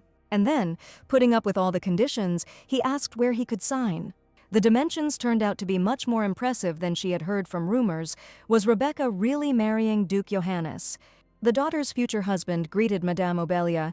He was glad to meet her and introduced himself as Julian Johannes. He heard the general outline of their situation from Rebecca and asked if she would take over the new business. This was true, but the woman doubted whether she could cope. If it was her, Mom, then Julian believed she could handle it and asked if she hadn't been running Obelia's house all this time. Oh, and since she is Rebecca's mother, that means she is his mother too, so he asked her to speak casually. The woman thanked him. But then he became tense. Earlier he had asked why she should do business if she had a lot of debts he could pay them off. But paying off the debts was only a temporary solution. The father could get into debt again and turn to the Count for help. She was going to hand over the position of head of the family to her mother. If it weren't for her, the Obelia house would have gone bankrupt, but finances were needed for this. Before she gets divorced, she must eliminate the factors that will threaten her from Jeffrey, her family, and Liberty Orphanage. He asked if she could tell him more about the business. The letter said so, but he wanted to hear the details from her. The Viscountess could explain that. It was a kind of rental salon. As he knew, all the noble ladies in the empire held their salons in their houses, right? He replied, because it was a place for parties. But this also comes with a considerable burden. You have to constantly decorate the house in accordance with fashion, and the servants could spread rumors to the husband. Because they can't talk about personal matters calmly, they will rent out space for a salon. They will decorate and rent out rooms or gardens according to the tastes of clients, who will be able to set up safe salons at a low price.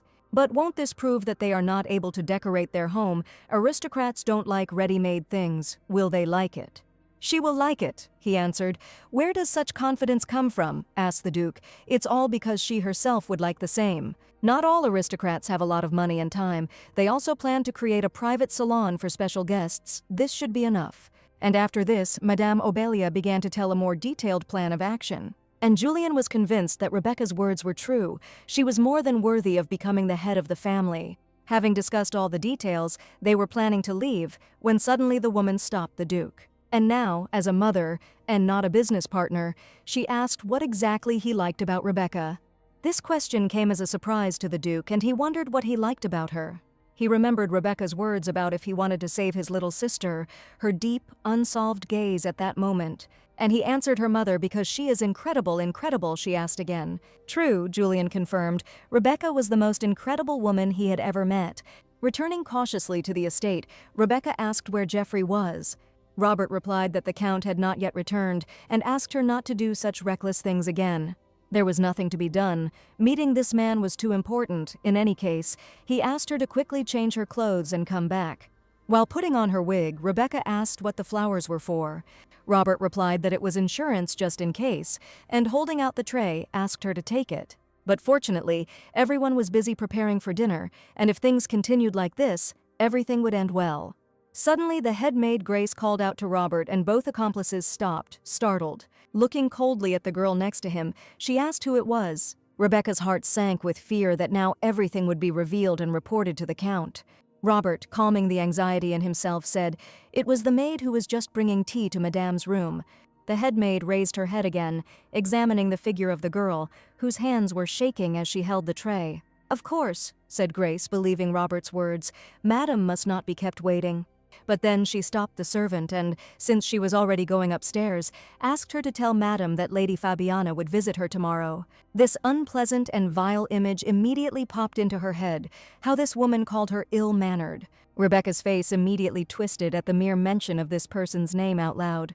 Fabiana Devonshire, an obedient wife to her husband and a loving, tender mother, and at the same time a terrible mother-in-law who cruelly tormented her. After she married Jeffrey, she was jealous and hated her for taking over her son's attention. Deliberately dropping the cake on the floor, she said, "What a pity," since she baked it herself. And she asked her daughter-in-law why she was frozen, why she wasn't going to at least eat from the floor. She was constantly putting moral pressure on her and tormenting her. But there were no secrets in this mansion, and Jeffrey, having learned of his mother's atrocities, drove her away. But Fabiana did not give up, and, like today, she suddenly appeared in the mansion. The Count asked how she was, how comfortable. This is the only handmade wheelchair in the empire she loved walks, and the attending physician said that lying down for a long time was also not good. Now it became clear to Rebecca that the chain attached to the chair was equal to the radius of the garden. The Count was informed of Madame Fabiana's arrival, Jeffrey hissed, and suggested that Rebecca go inside, leaving this woman to Alicia. "Everything is fine," she told her husband. "She received such a good gift. She needs to fulfill her marital duty. She will go to her mother." Canna brought the lady to the garden, in the gazebo of which Mother and Alicia were sitting. Fabiana, in her usual habit, poured out the tea, complaining of her temperature and asking if she would like another one. "Yes, mother," the girl answered, pouring her tea for the umpteenth time. But after trying it, Madame capriciously said, "Now it's too hot." True, Alicia couldn't bear it any longer and got up from the table, and she irritably hit the servant, venting her anger on her. Fabiana exclaimed in shock. "What was she doing?" Alicia replied. "She always didn't like the temperature of the tea. Either it was too cold or too hot, or you didn't like the aroma of the tea, then wasn't it the fault of the maid who brought the tea and water?" Madame screamed, shaming Alicia, as expected. Since her origins are low, her actions are also low. "Yes, then how noble is she," asked Alicia, "that she cannot even receive a greeting from her precious son?" Watching this, Rebecca realized that nothing had changed since then. Fabiana tried to break her daughter-in-law so that she, God forbid, would not advise her son to leave her. Now the target has simply changed. Finally, their quarrel was interrupted by Rebecca greeting her mother, whom they had not seen for a long time. The woman groaned and approached Rebecca. She heard that she was injured, yes, but the wounds were not serious. She answered and asked what happened. The Countess explained that she heard raised tones, and the frightened madam replied that it was nothing special, he was just teaching her manners. "That's how it is," she asked, and told Alicia that she needed to behave more restrained and respectful with her mother. She is, after all, the mother of their common husband. Isia tensed up, not understanding why she was standing up for this woman. As a result, everything calmed down and the tea party continued quietly, until Rebecca drank an hour with a strange aftertaste. Without taking a sip of tea, Jeffrey's mother looked at her sideways. Looking back, she saw that Alicia had not yet sipped the tea, and she deliberately pulled the tablecloth in order to drop Alicia's cup, but instead of simply dropping it, the girl spilled it all over herself. "Oh my God!" Rebecca exclaimed in shock and begged Alicia to forgive her. "Rebecca!" Alicia shouted angrily at her and asked if she did it on purpose. "Why would she do such a thing?" asked the first wife, and said that burns leave scars for a long time, advising her to hurry. Alicia ran screaming, calling for the maids to quickly prepare the ointment. Apparently, Madame was unhappy with this behavior of her first daughter-in-law. As she had expected, Rebecca said anxiously. "What had she expected?" asked Fabian. She told her mother that she had spilled the tea because Alicia had irritated her, and the woman asked if she wanted to say that she was jealous now. "Yes," Rebecca admitted, almost crying. "Asia is more beautiful than her, and she will even have a child. How can she act differently if Jeffrey loves Alicia more?" The former countess wondered what had happened to the girl who, no matter how much she tormented her, never showed her feelings and endured everything. After all, she is a woman too, so of course she is angry that her husband brought another woman. Mother carefully asked her not to worry, saying that she was the only real countess here. Rebecca admitted to her mother that when she spoke like that, she felt a little calmer. She also asked what kind of tea it was. When she drank it, she felt so calm it was she who brought it. "That's right," she asked uncertainly, and said that it was tea that she had prepared especially for her. "I asked her if she liked it. Maybe I could give her some. She had a lot of it." Having accepted a jar of dried herbs from the Count's mother, Rebecca hoped that she would not have to use them. Hearing a knock on the window, Rebecca came closer and saw a sacred animal outside the window. Leo was nestled comfortably on the window. Opening the window for him, she said that she had prepared some milk in case he came. How wonderful! Canna said that cats loved this milk and hoped that he would like it. However, looking back, instead of a cat, there was a human silhouette standing behind the curtains. "Rebecca?" Julian asked in surprise, emerging from the curtains. A few hours ago, Julian received a letter from his sister congratulating him on his renewal day. Along with the note was a postcard drawn by the girl herself. Claude asked his lordship if he should return the gift this time too. "No need," Julian said heavily, and said that he could go. The butler was pleased with the news. Claude left the Duke's room and the woman asked him how it went. Claude enthusiastically reported that the Duke accepted the gift, and she was truly delighted. "Oh my God, Lady Lily will be so happy." "But what came over him?" the lady asked, and the guy suggested that he felt a little sorry for Lady Lily. As the night approached, the cat entered the Duke's room, sensing that Julian asked Leo to come in and asked if he wanted a drink too. But then he remembered that he eats nothing but his divine power. What a pity. Leo was completely out of his mind, he swore. Stop being sad every birthday. It sounded offensive. He should have understood his feelings. And his soulmate must console him. It was the union of a child born to produce descendants, and the immortal being who must watch these children die. The gods are so cruel. Julian asked Leo what he would become if the curse was lifted, as nothing he owned was earned with his own hands. If he is not of the sacred line of Duke Johannes, then who is he? He asked in despair. Leo watched indifferently as the child under his supervision wallowed in grief and jumped off the sofa. Sharing his emotions with the boy, the immortal said that this was a birthday present for him and jumped out of the window. And so, the Duke found himself in Devonshire, in the room of his future wife. Rebecca asked worriedly how he ended up here in the middle of the night, and besides, Leo had just been here. Leo was here, Julian exclaimed in shock, realizing what the bastard had done. But the Countess immediately shut his mouth and, looking back at the door, hissed. Nodding to Rebecca, he thought he now understood what had happened. Leo, that bastard. She told him to answer quickly how he actually got here. It seems that the all-knowing Rebecca does not know this, Julian quipped. Rebecca asked if he was being sarcastic now, not knowing if he was drunk, but continuing to follow him with her eyes. What was more important now was that for some reason today he looked especially lonely. What does this look like? Like an ill-mannered child? He smiled, although in her eyes he probably looked like that. She asked why he thought that. She was just looking because everyone was looking at him that way, and he hadn't had any etiquette to begin with. Because formalities like polite speech bore him, he suggested switching to informal terms, since they would soon become husband and wife anyway. Rebecca easily agreed to his conditions and said, "Okay, let's do it this way." For some reason, this amused the Duke. Although he tried to hide it, Rebecca asked why he was laughing.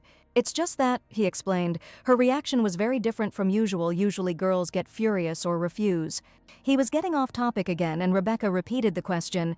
Julian replied that they could switch bodies. Then, she asked, "He was Leo." "Not exactly. They could change places. Let's say it was a kind of teleportation." "It's surprising," she replied with a chuckle, and her reaction was not as violent as before. Didn't that surprise her? "Anything can happen in life," she replied. "She herself died and then was resurrected, so some kind of teleportation is a trifle." In response to such a calm reaction and resignation to reality, the man thought. And then he admitted that sometimes he seemed like a person who was living more than one life. She was scared, but decided not to focus on it. If he could teleport away easily, he should return home immediately. It's too dangerous here. But this was problematic. Teleportation consumed a lot of divine power, and to recover, you had to wait at least 3 hours.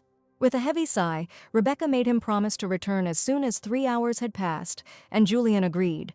Hours flew by while they talked, and then Julian brought up the topic that it was difficult for him to contact her. They could exchange letters, but it was still difficult.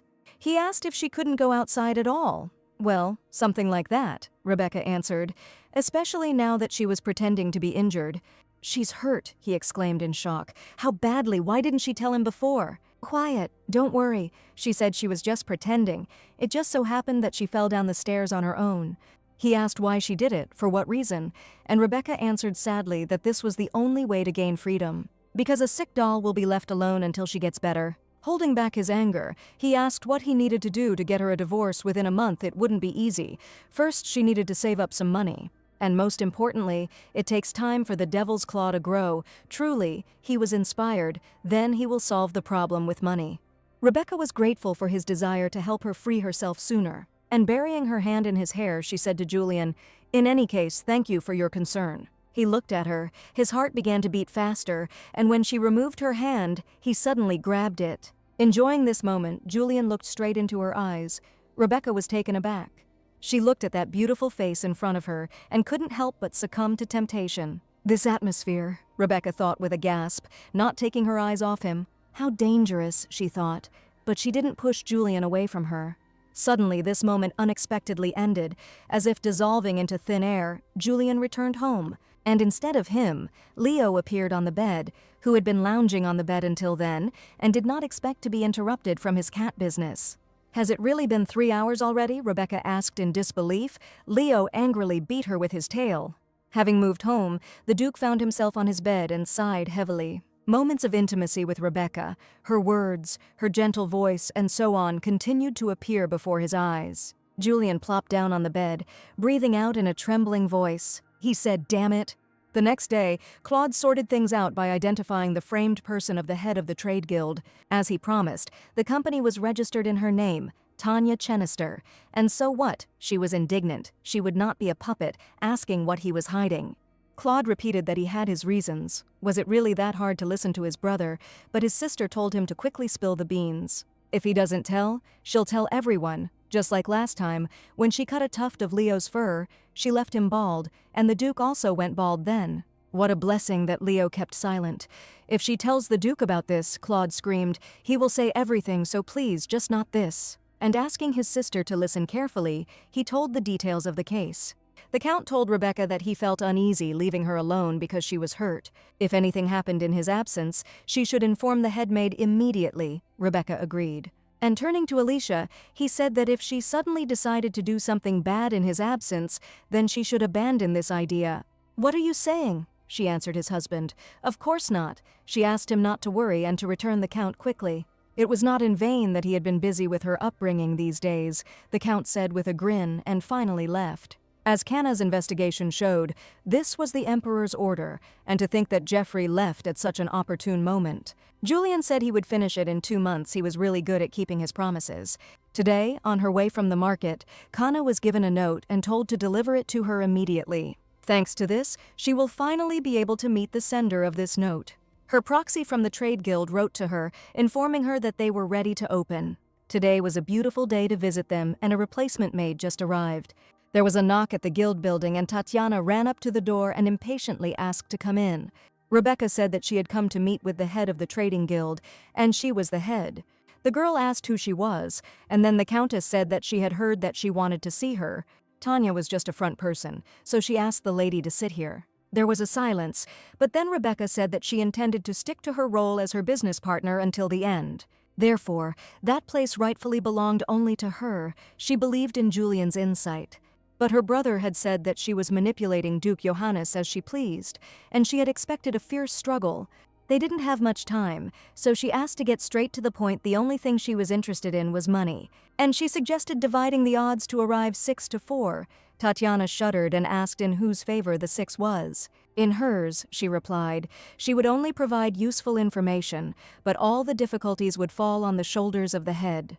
She agreed, but was curious about what this exclusive information was.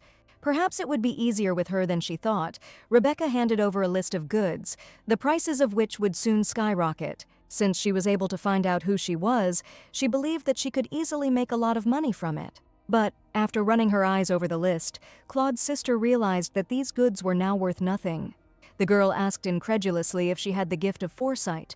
Otherwise, how could she know that prices for goods would rise? So, we can say that the information is reliable. They only recorded luxury items that were popular at that time in the past life. She must establish a monopoly on ladybugs from Tamara, making it so that they can only be bought here. The discussion of business dragged on until dawn, and Tanya said that she had to... No, that she would definitely manage. Well, since they had discussed everything, Rebecca said that she would go. The girl asked if she could stay for another cup, and the Countess replied that she would, if possible, devote more time to her next time. And just before leaving, she asked where she should send the reports. And Rebecca asked the girl to pass them on to Julian, so that she would also be aware of the situation. "Okay," Claude's little sister answered, surprised and embarrassed. Now it seemed to her that there was something more between them than she had imagined. Julian came to an audience with the Emperor and asked how he was doing. It was surprising that he came to him like this. He never asked for an audience unless he himself called him, so that's what's happening. He heard that he would carry out the task he had given him last time flawlessly, and his gratitude was late. Julian reflected on the favors His Majesty had done him and realized that he had never done anything to truly please him. And then he informed the Emperor that from that day on, he had decided to turn away from the temple and take his side. "He will turn away from the temple?" the Emperor asked worriedly. When he tried to convince him before, he did not even flinch. "So what made him change his mind?" he answered, laughing. "Someone pushed him into action. He had been planning to destroy the temple for a long time. And yet, he was terrified, afraid that he would lose everything as soon as the blessing disappeared. Isn't it funny?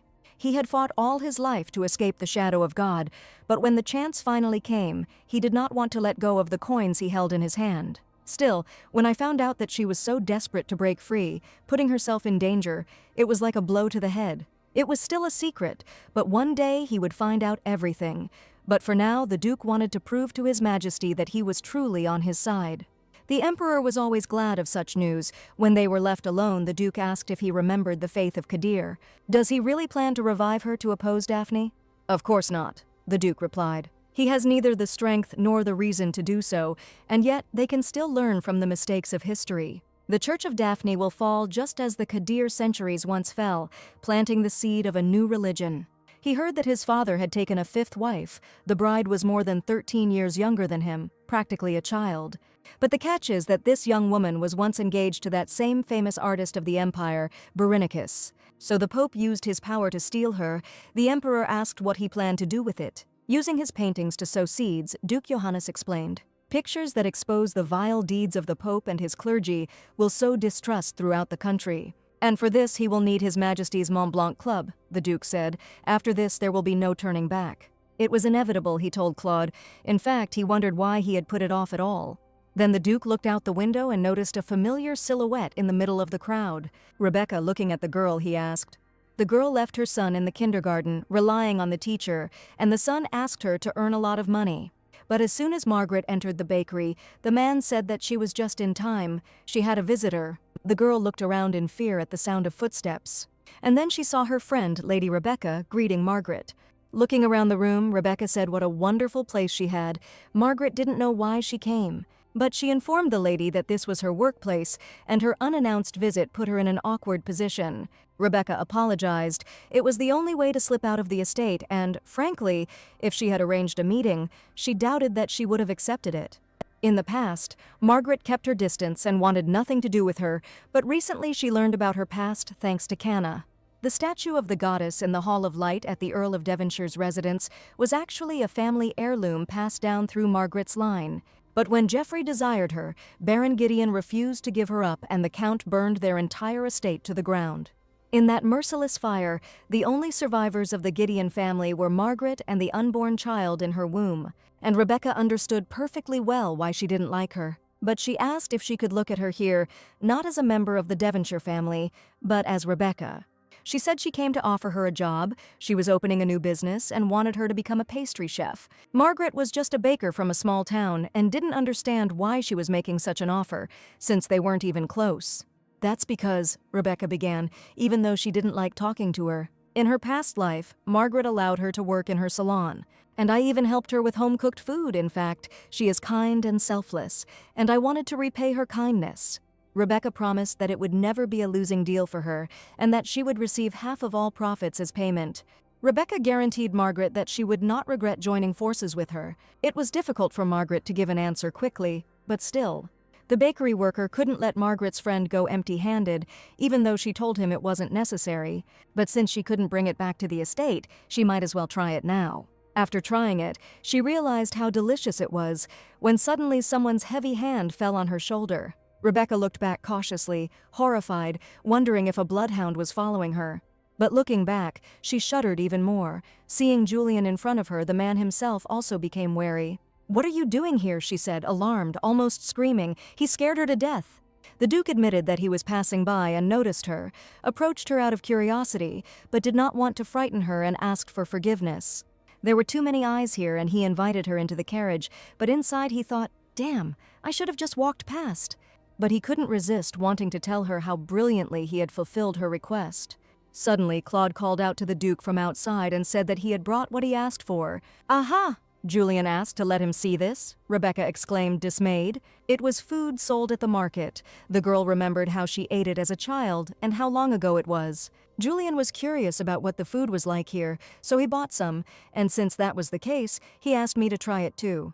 Unfortunately, Rebecca replied, she had to go back and invited him to eat together next time. However, her growling stomach betrayed her hunger and she felt uneasy. Her stomach didn't seem to think so. Julian offered her to eat it. It seemed to be the most delicious. Then, Rebecca agreed to allow herself just one piece. Having tried a little bit of everything, she thought, they say, the familiar taste is worse. It was even difficult to breathe. Maybe the Count is starving her, asked the Duke. Having eaten so little she was already full. It was amazing how all her organs fit in such a thin waist. Organs, Rebecca repeated, laughing. He really does speak without embarrassment. The girl's reaction was mesmerizing. Her beauty itself was incredible. And Julian, turning away in embarrassment, thought that after all, a smiling face suited her better. After meeting with the Duke, Rebecca tiredly returned to the mansion, hoping that after such a dinner the dress would suit her. Suddenly I heard the gallop of horses approaching the gate and turned around in fear. And then she saw a carriage rush past, Geoffrey's carriage. Returning, he asked the butler where Rebecca was. He answered that Madame was resting in her room.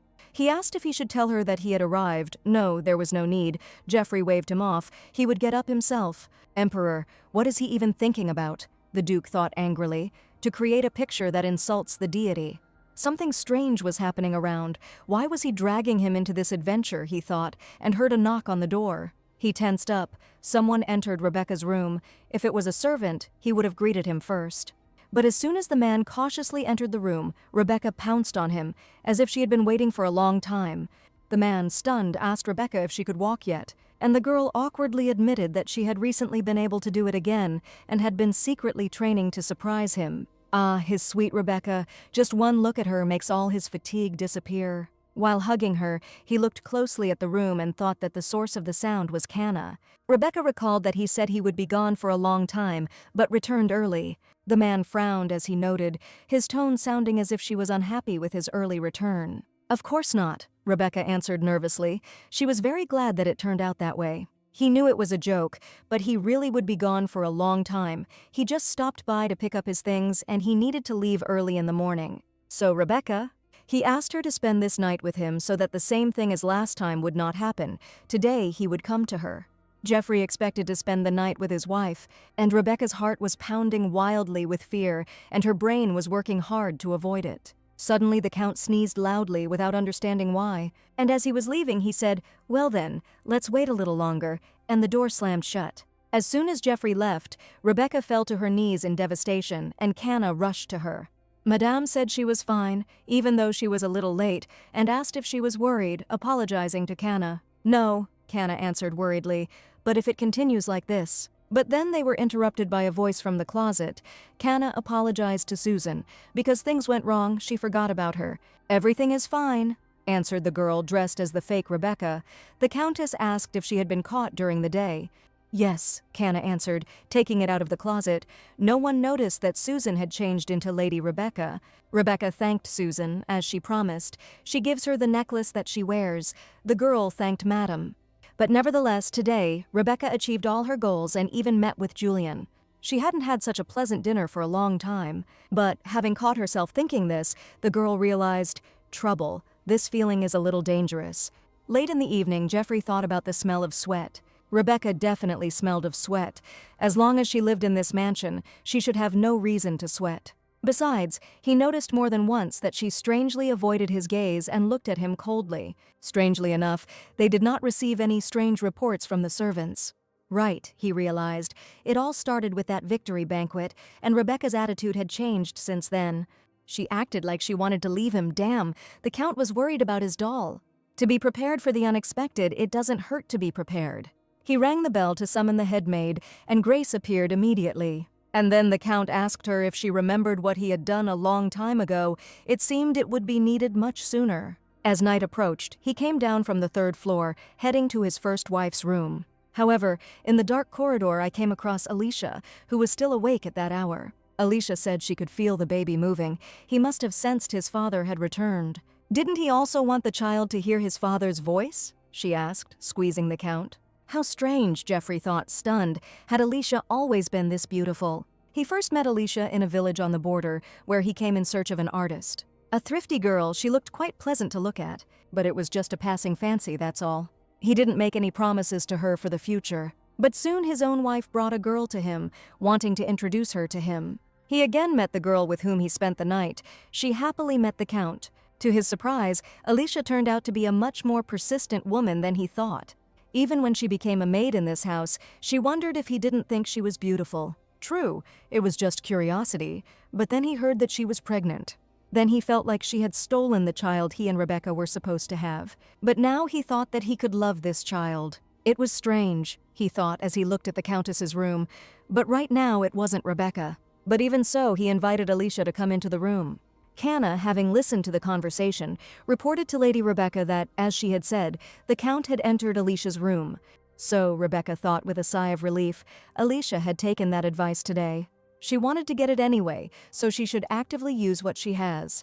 It was something that she didn't have, but she had. She asked what it could be.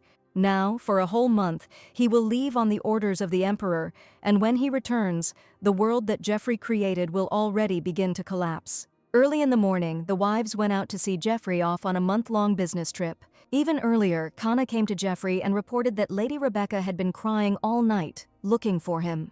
This reaction stirred Jeffrey's feelings, and he said that before leaving, he wanted to give something to his wives. The girls looked at their husband in surprise, anticipating what he wanted to give them. But then, since the girls' hands were shackled, Alicia started to get worked up, screaming at the Count. He said the headmaid had the key and would only remove the handcuffs briefly in case of emergency. Well then, as a parting word, he told his wives to wait patiently for his arrival.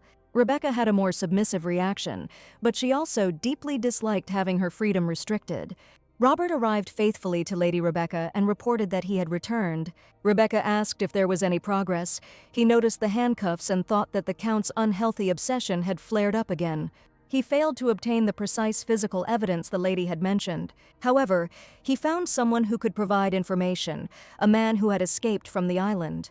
The place where Jeffrey holds the people he kidnapped hostage, a place from which they cannot escape, and from which even their families cannot find them. He heard a rumor about a madman who claims to have escaped from the island. Perhaps this man has the clue they are looking for. But he missed it. If she gave him time, he would definitely find it. It was a pity, thought Rebecca. She hoped that he would bring a clue about the island. Deciding to take a different route, Rebecca turned to Robert and asked if he was a good liar. "Excuse me?" he asked, and then Rebecca gave the order to spread the rumor among the hounds. "The rumor is that she is a saint. She has received God's grace and can see the future. She can also clearly see the past," she said, phrases that should be spread. At the same time, Yustafa's greenhouse research achieved success, and he trembled with happiness, not believing it. At last, he exclaimed, not daring to rejoice enough, he would be free from the Duke's irritating moralizing. A month ago, Julian provided excellent research facilities for free. The Duke asked him not to worry about anything else and to concentrate on his research. As a result, he encountered servants bringing delicious food and the kindness of the Duke, who was ready to help. And just being here, Yustaf understood that this place was paradise. When he signed the contract, he was worried about the bad reputation he had about his bad character, but it seems like it was all just rumors. Suddenly, his sleep was interrupted by a loud slam of the door. The fury in the slam could be felt even from a distance. As the Duke approached, he asked if he had time to sleep now, which Yustaf asked. He was about to take a short nap after a sleepless night when the Duke gave him a 2-month deadline. He had to grow the devil's claws in 2 months before they could be used. And with such a sudden visit from the Duke, Yustafa's hell came to this heavenly place. He became enraged and pestered him constantly. Several days were downright unbearable, without sleep or food. Now he had definitely decided that all the rumors he had heard were an embellished version. All aristocrats were the same. If it weren't for the contract, he would have left long ago. But now, the genius Yustaf has done it, and in just a month, now he will wipe the nose of this Duke who tormented him. He mentioned the devil, and here he came abruptly, straight away. He asked if the devil's claws were ready. Yes, he answered tiredly, but joyfully, and asked the Duke if he wanted to check. Julian asked how to take it, Yustaf explained.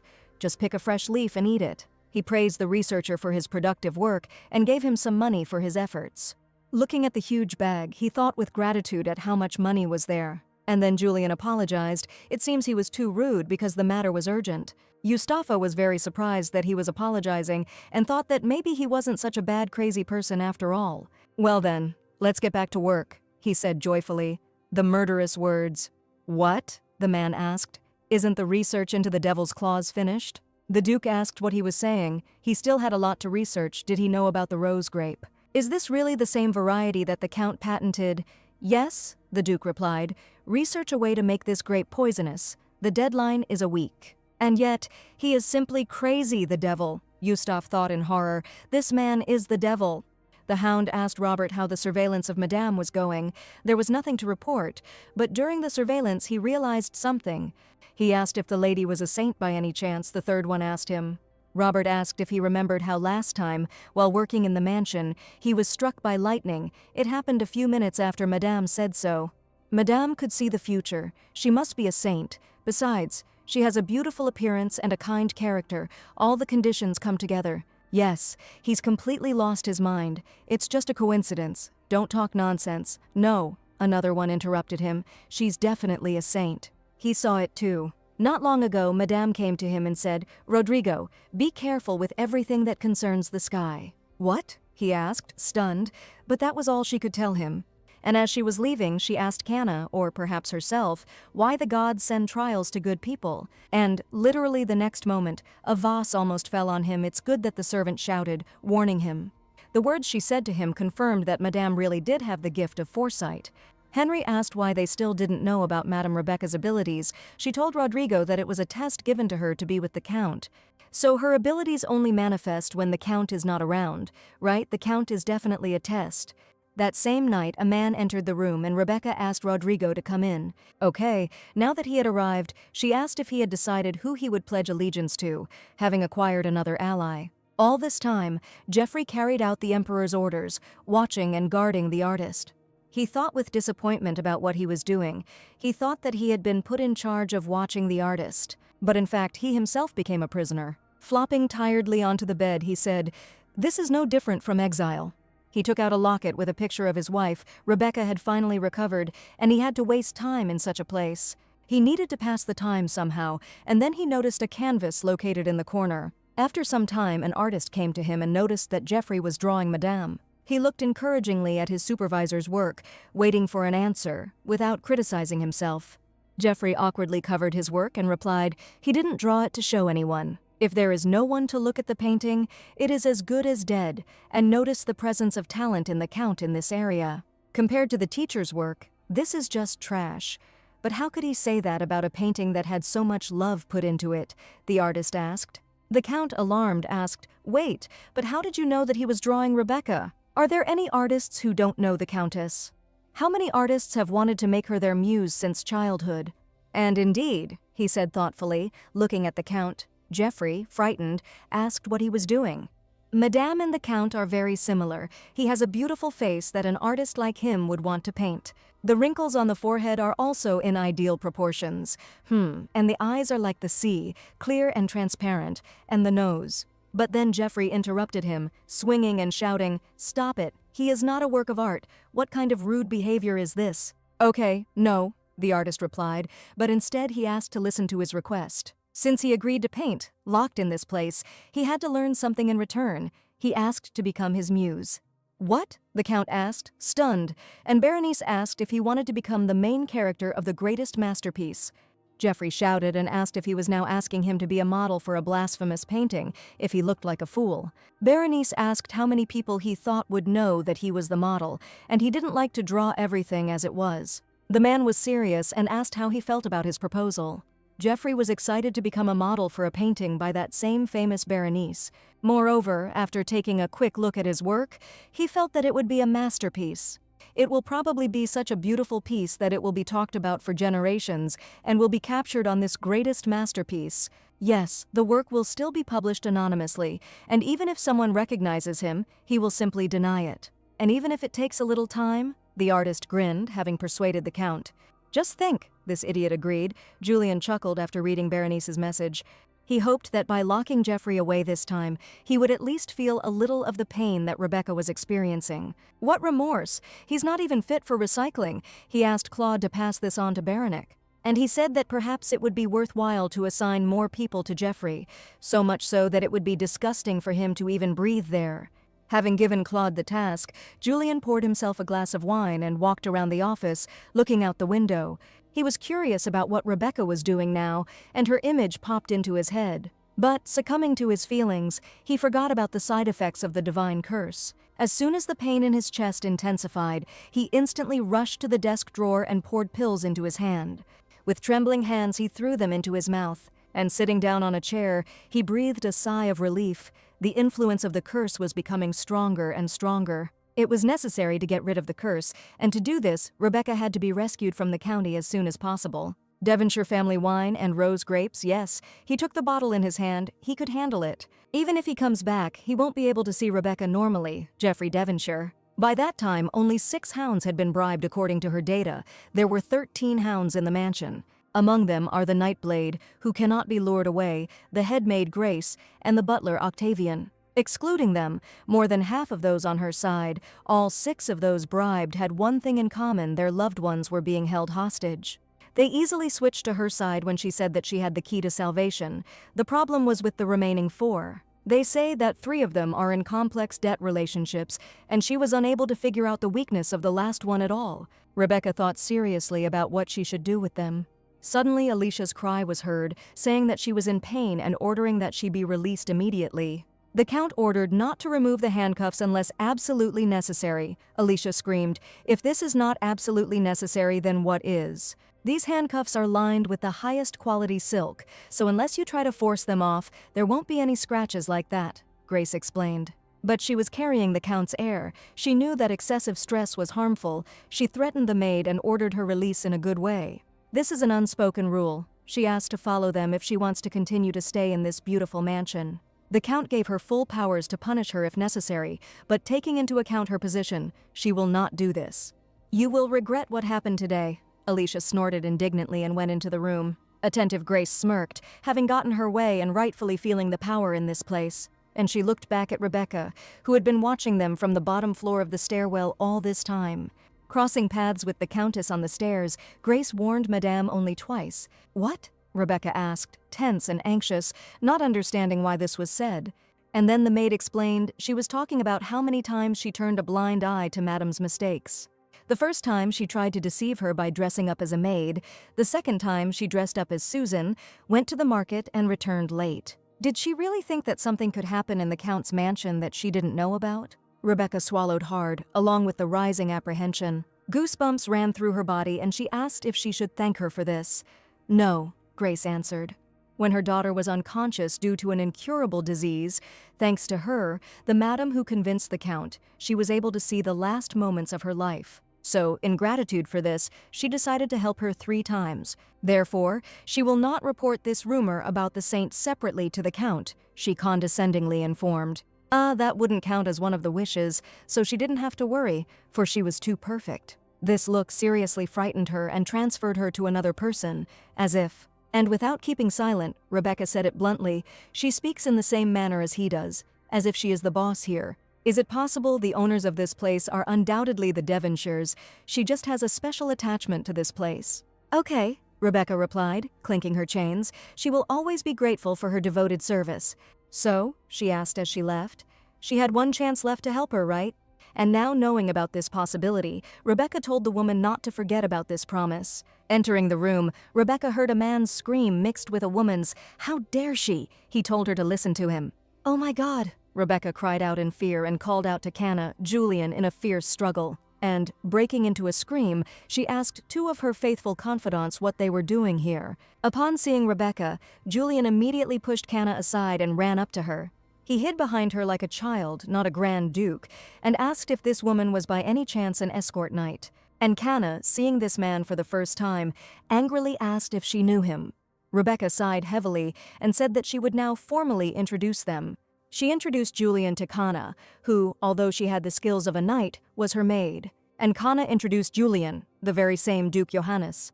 And after that she told them to shake hands and say that they were glad to meet each other. However, after the first impression of each other, they did not even want to touch each other. After wiping his hands, Julian told Rebecca that they needed to talk alone. "It's impossible," Canna answered rudely, either jealous of Madame or despising the man she had chosen. Then the Countess hastened to reassure her friend. Everything was fine, she said. This man was not dangerous. Only in this case did Canna agree, but if anything happened, she asked her to scream immediately, and she would come running. "Honestly," Rebecca begged, "you better not come without warning," Julian apologized. It was urgent. "What's the matter?" the girl asked then. "Devil's claw," Julian said with a satisfied grin. He raised it. "True," Rebecca asked, stunned and impatient when he could bring it. "Right now," the man proudly declared, looking at Panacea. "Today we need to pick the leaves." "This color," Rebecca exclaimed excitedly, "and the shape of the leaf, it really is the devil's claw." The Duke drawled and asked, "Is that really all?" Rebecca asked in surprise. He pouted, saying he had worked so hard to get it, so is this really all the gratitude he deserves? "What?" the girl asked uncertainly. "What does he want?" "What do you mean, what?" Julian asked, grabbing her hand. And hanging over Rebecca, as if flirting, he explained what they hadn't finished last time. Wait, she stopped him, embarrassed. They're not married yet. She knew he was in his prime now. What is she talking about? Julian asked, not catching up. And he explained that he wanted her to stroke him, and he put her hand on his head, and from such a desire Rebecca fell into a greater stupor. And Julian, laughing, asked what she had imagined that made her face turn red. And what could she have imagined? She asked. The guy asked. But didn't she have any dirty thoughts? Why did she react so violently? But brushing aside the jokes, he basked in her hand on his head. Julian admitted that no one had ever stroked his head like that, and no one ever thanked him with such delight in their voice. After some tenderness and gratitude, Rebecca approached and sniffed the man, and he shuddered and asked what she was doing. There is no smell of alcohol. Did he really not get drunk this time? She was indignant. Unfortunately, the Duke replied, he is completely sober. Yustaf said, Julian passed on, that if she ate this, she would feel severe pain. That's right, knowing the properties of panacea, Rebecca answered. Besides, you'll also become weaker, blisters will appear, and a disgusting smell. And the appearance will become so terrible that everyone will want to avoid you. The Duke asked if she was afraid. But Rebecca had already sworn to herself that she would never run away again. She would either take revenge and see things through to the end, or die. Is there anything in that case that would make her hesitate? The girl asked. And having finished speaking, at that very moment she grabbed the devil's claw with her bare hands, tearing off several sheets of paper. If she touches it with her bare hands, Julian exclaimed worriedly. However, it was too late to stop Rebecca without a second's hesitation. She swallowed the panacea sheets. Thank God, now that Jeffrey returns, I can safely avoid sharing my bed with him. What? Julian said, alarmed and frightened. Rebecca offered him a cup of tea. At such a time, no one would come into her room anyway. He was shaking with anger, and he said that he had just remembered that he needed to do something. Rebecca didn't even have time to answer, inviting him to stay for just a minute. At that very moment, instead of the Duke, Leo appeared in front of her, greeting the Countess. Rebecca sighed. He said that you need to wait 3 hours to change your appearance. The time has not passed yet. She asked sadly why Julian had lied to her that day. But I decided that it wasn't that important, and flopping down on the bed, I quickly fell asleep hugging Leo. That day she had a dream in which she walked endlessly through an endless tunnel. But she was not afraid, and in the end, she heard a voice calling her name. Rebecca! Rebecca! The name continued to ring in her ears and the girl quickened her pace. And at the exit from the tunnel, she was illuminated by warm, blinding sunlight. When Julian approached her right in the flower field, sleep was a great help to her in coping with the pain that was developing from Panacea's poison. By that time, Leo had already left her through the open window, and the Duke had entered Berenice's house.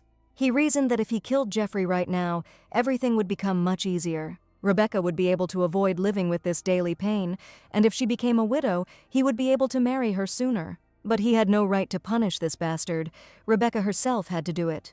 Julian was about to leave without having done anything to the Count, when suddenly, in his sleep, he called Rebecca. Anger boiled inside him from the Count's unhealthy obsession. His fists itched, and he thought, Rebecca would understand this. A strong blow landed on Jeffrey's cheek, causing a loud scream to echo throughout the house. The Count, putting his cold hand to his cheek, looked out the open window in shock, not understanding what had happened.